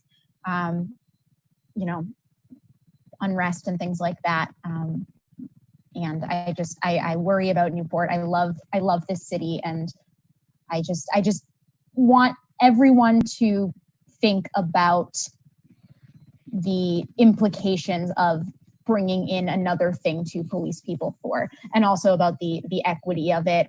Can people afford fines? Are we being equitable about this?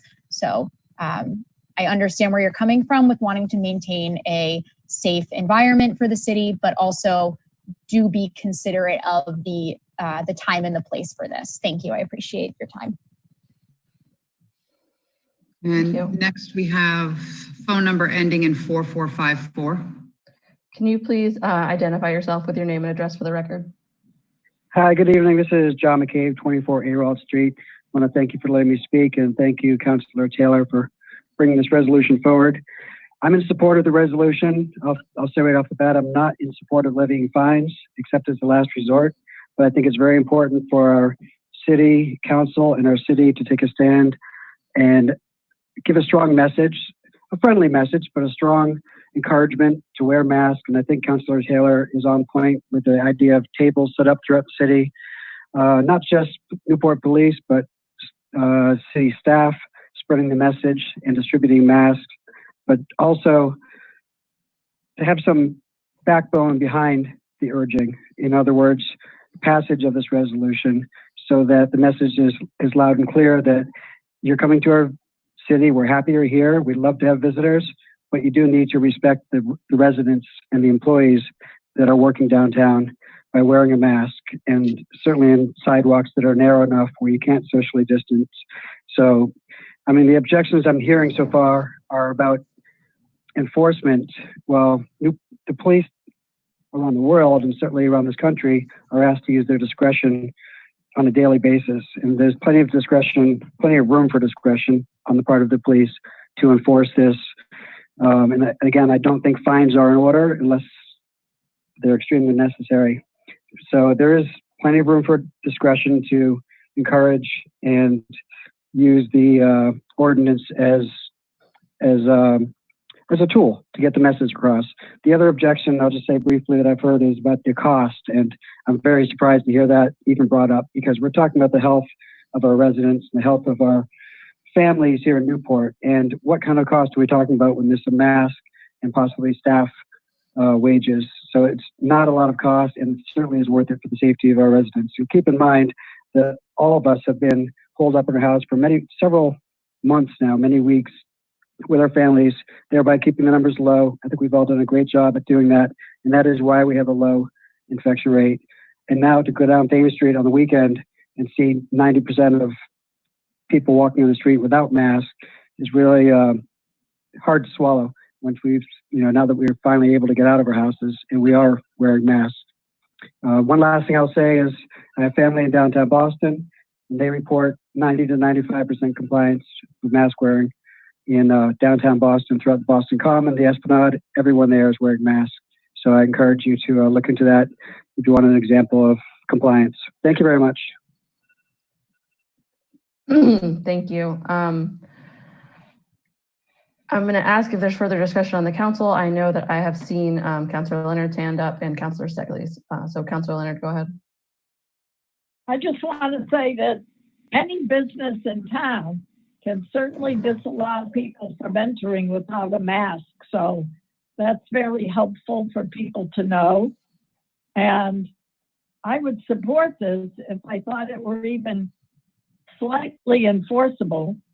But I do think that if the resolution said that we would put up signage and we would encourage people by putting up signage that masks are required by the governor's executive order, that resolved I could support. But I don't see how we can do this. It's a nice idea and I want people to be safe. But I, for one, am not going to go downtown in big crowds. I'm not going to do it because I don't want to risk my health. And I think a lot of other people are going to feel the same way because of the fact that it's not enforceable. Councilor Stegley. Thank you.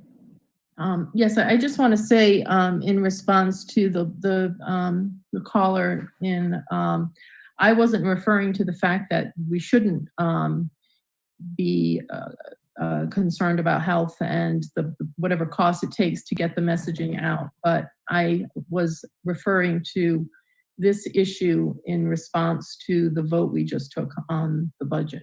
Thank you. Thank you. I am going to call the question and I'll do a roll call vote. Councilor Stegley. Aye. Councilor Leonard. No. Councilor McCalla. Aye. Councilor McLaughlin. Aye. Councilor Napolitano. Aye. Councilor Taylor. Aye. Mayor Bova. Aye. The motion passes 6-1. The next item that we have is a communication from Colleen Burns-Germain, the superintendent of schools for Newport, and it is the Newport Public Schools approved budget for July 1, 2020 through June 30th, 2021. I move receipt. Second. Seconded by Councilor Napolitano. I will open the floor up to the superintendent if she wishes to comment. I believe she is on the line. Good evening, everyone. Yes, I am on the line. Thank you for this opportunity to speak to the council and to just share some information that has been provided to you. We understand in the concerns of these very challenging times, financially, nationwide, with other situations that are arising through our communities, and we want you to know we want to work with you as best as possible.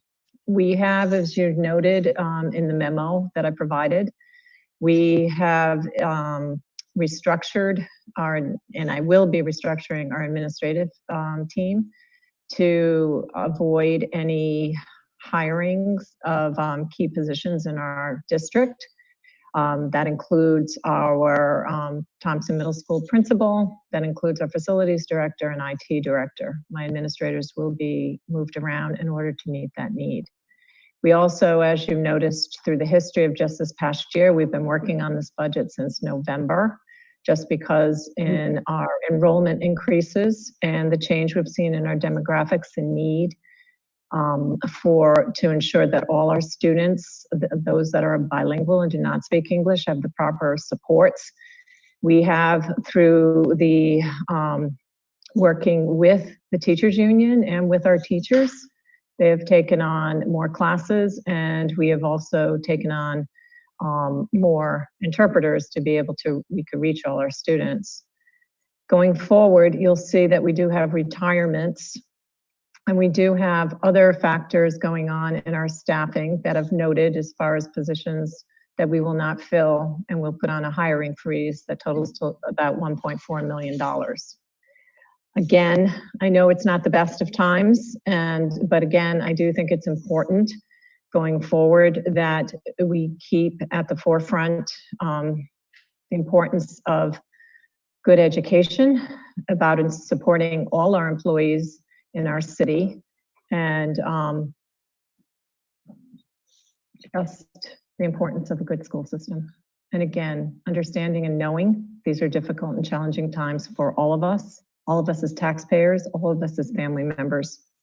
We're doing our best to keep those in our system employed, and we're doing our best to make sure we're responsible to the city. I do have with me tonight our finance director, Donald Gonsalves, as well. So if you have any other questions, we'll be able and happy to answer those. Thank you very much. Is there discussion or comment on the council? Councilor Leonard.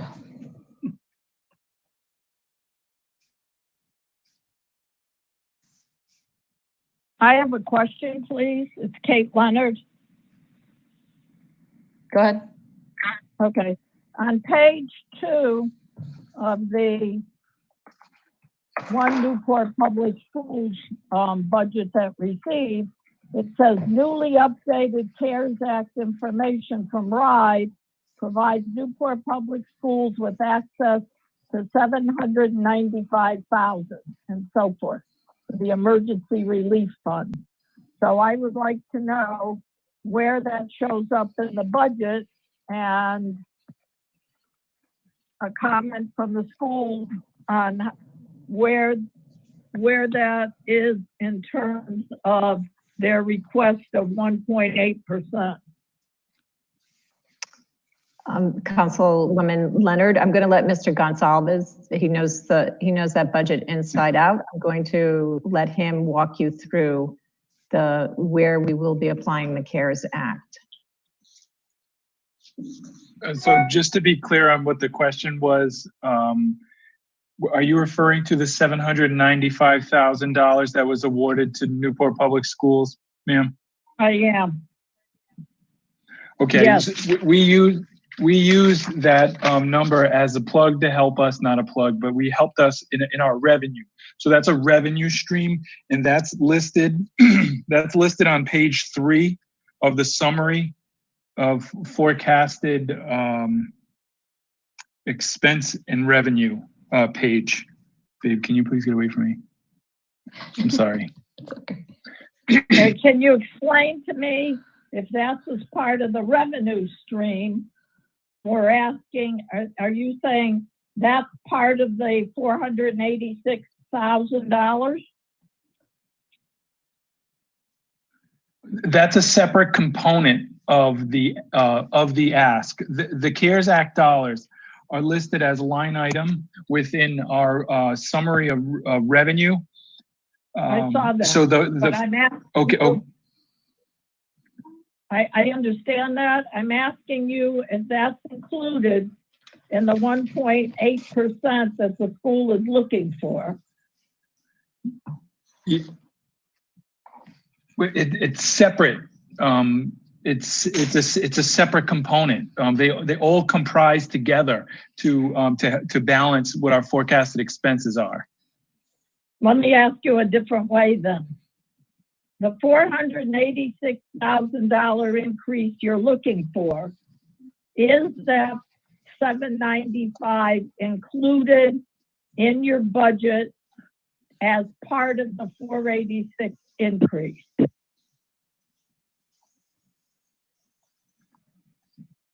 Yes.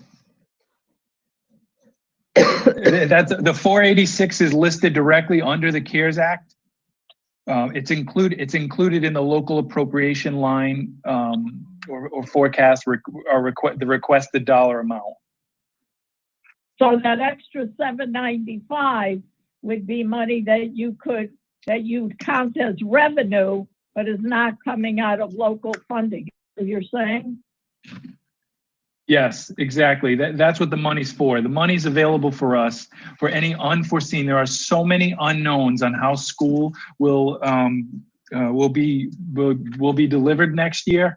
That money is been allocated to us from the federal government as a bridge, as a holdover. It's available to you to to cover your expenses for an unknown or lack of revenues or potential lack of revenues that may come next year. So there's a time constraint on this money. I guess what I'm hearing is that the school committee is asking for the $486,000, yet they're also getting $795,000 under the CARES Act. And what happens after that? Is that like we really need that because we have it and we've had it before? I'm not sure I'm clear on what the question is. I don't think it's part of the level funding, but I think it's kind of a boost in the school department's budget. But $795,000 is a big chunk of change.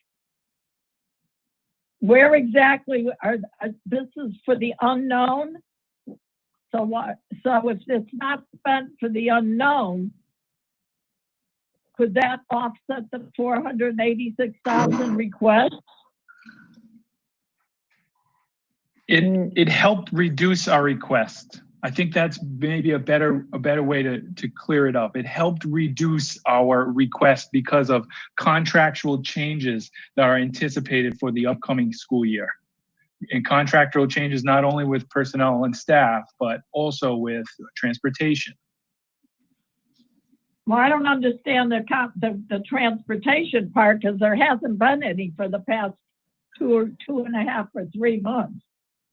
So you should have extra in that account. Well, the way the funding works at the end of the year, if there are surplus dollars, that would go into a fund balance. So the budgets get rolled over from one year to the next. They don't remain. So I don't personally think we ever saw any surplus. If we did, it was minuscule. Thank you. So just for clarification, and the CARES Act is for one-time use only, and it was based on Title I funding.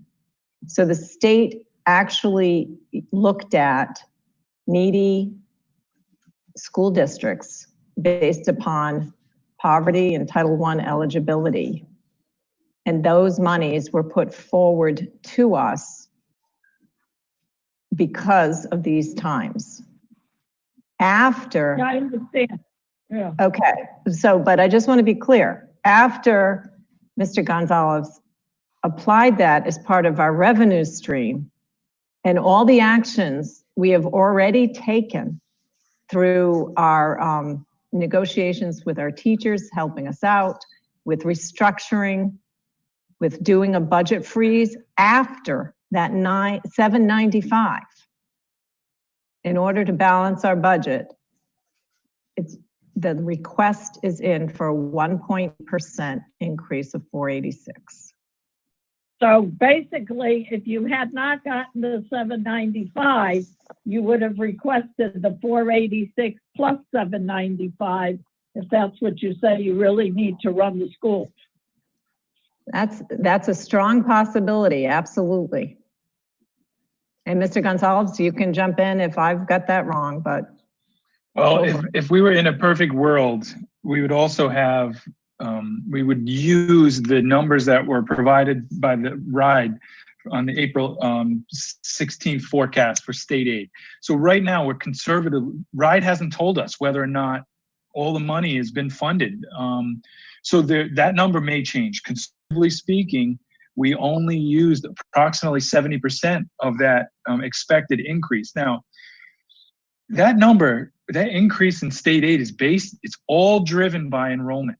It's all driven by enrollment in our school, as well as the free and reduced population in the district. As it changes, they take enrollment numbers in October, and then again, they relook at them in March. And it was finalized numbers, and they anticipated us having that need.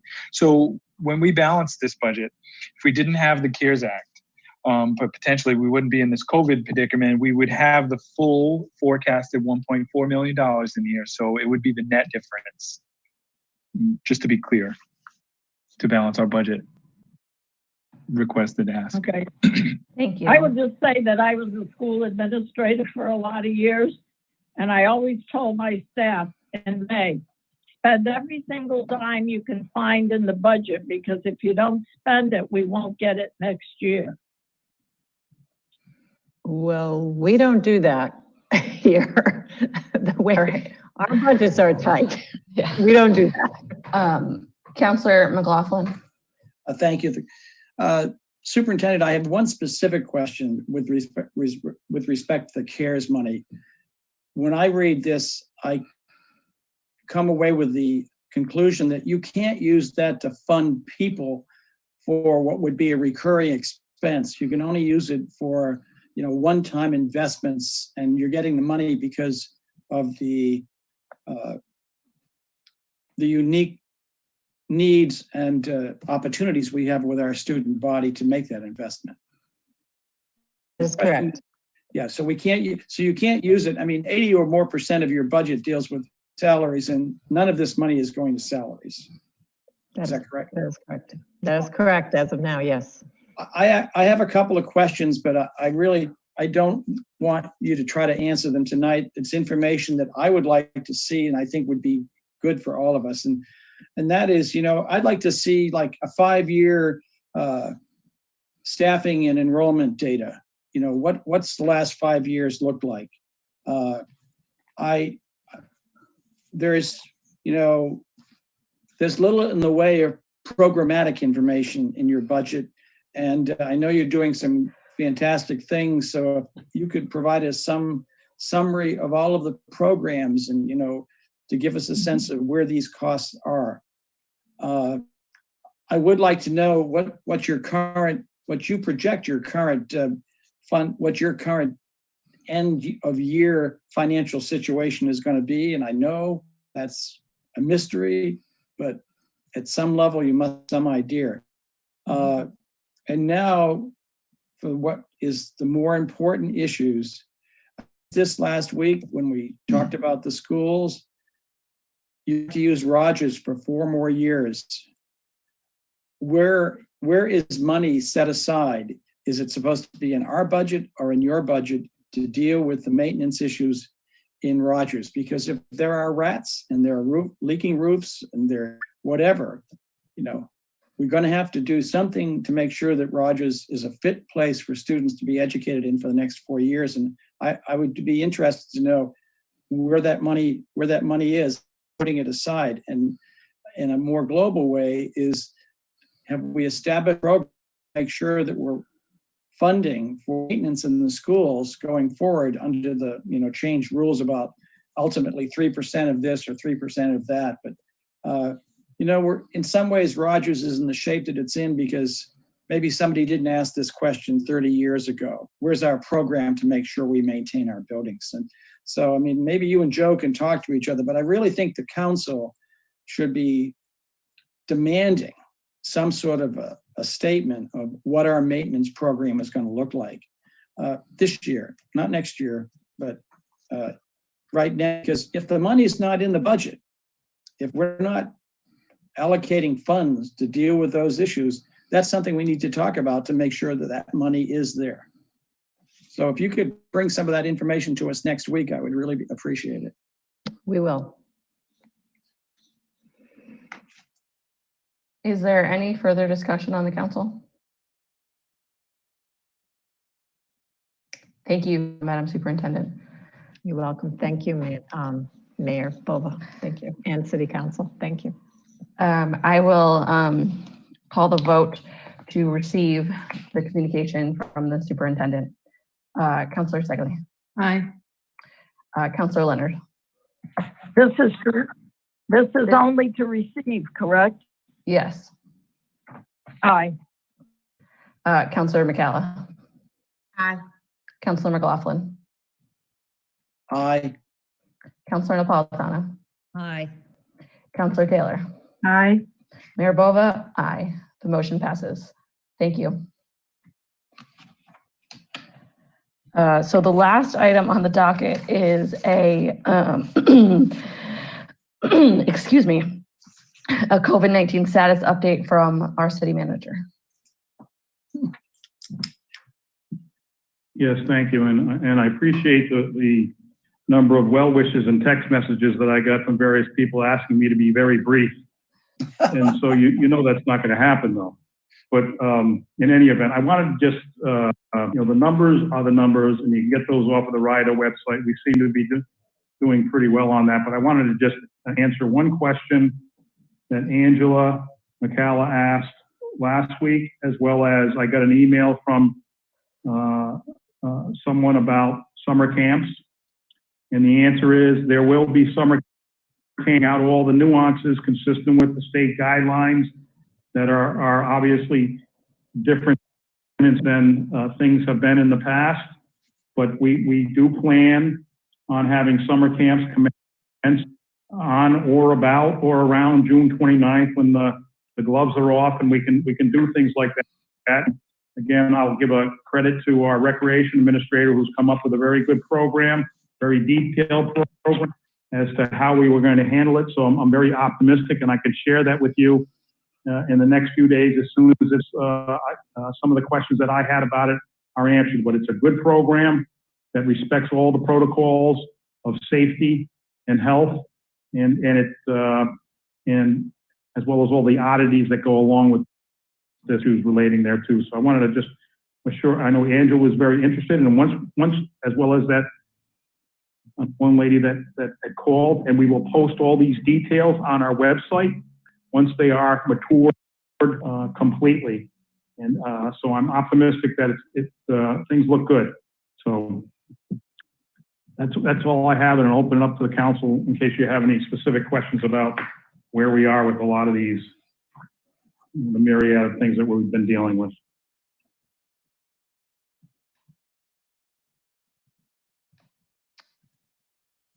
Seeing no discussion on the council, I am going to move that we adjourn.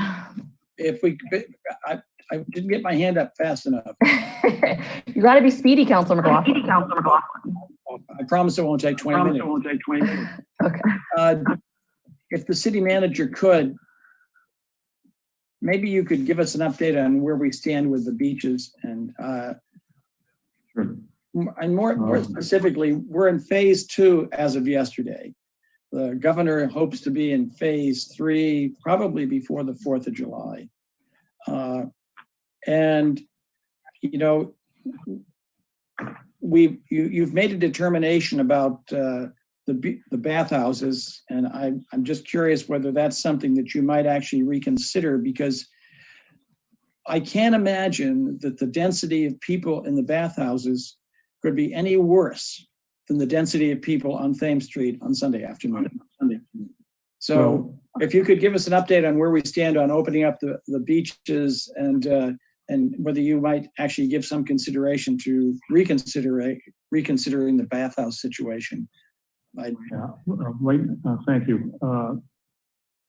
Right now, there's a plan. The beaches, June 4th, which is tomorrow?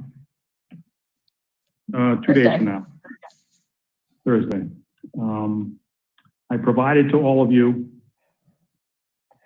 the COVID-19 control plan for Easton's Beach, a draft of it. In that plan,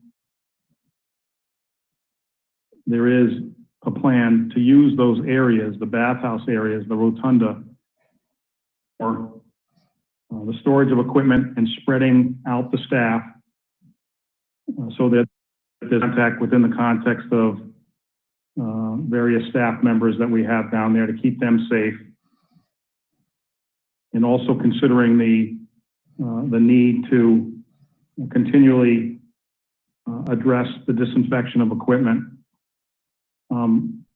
Relative to going forward, Justin, I've said it before that I didn't think we'd be this far ahead of the curve on opening up things. So is it something we could reconsider now? I'm not recommending it. Is it something we can reconsider 3 weeks from now? Perhaps. I would just like to get the beach open and just see where we are a week or two from now. You know, the plan also right now is to be a little more aggressive with opening up the park areas on July 1. So I'd like to just, take one little small step, stick with the original plan, step back maybe, in a couple of weeks and re-examine where we are. Thank you very much. And I actually was thinking more in terms of maybe something that could be done on the 1st of July or 4th of July weekend. But just to see if you would be open to reconsidering, or as things change, maybe some other things can change as well. And I appreciate your answer. Yes. Thank you. Joe, I also actually wanted to, I know at one point we discussed having resident only stickers for some portion of beach passes. Has there been any movement on that? Yes. I had actually, again, I think I have it in front of me. I thought I did, but again, to the recreation administrator's credit, he wanted to do a better job in providing residents to Newport residents. And we are taking applications in that regard. And I gave him the go-ahead to also consider the west lot to be a Newport resident only lot, and which you either pay as a Newport resident or you get a sticker to use that lot. So we are addressing that program, addressing that concern. Different than what, I had originally reported to you. So we're opening that program up. Thank you. And that's one of the first things I'm doing tomorrow is rechecking that issue as well with I actually sent him an email just before the meeting, and I'm not gonna look for it, but I have the answer a little more succinctly, and I'll provide it to all of you tomorrow. Thank you. Is there any further discussion on the council?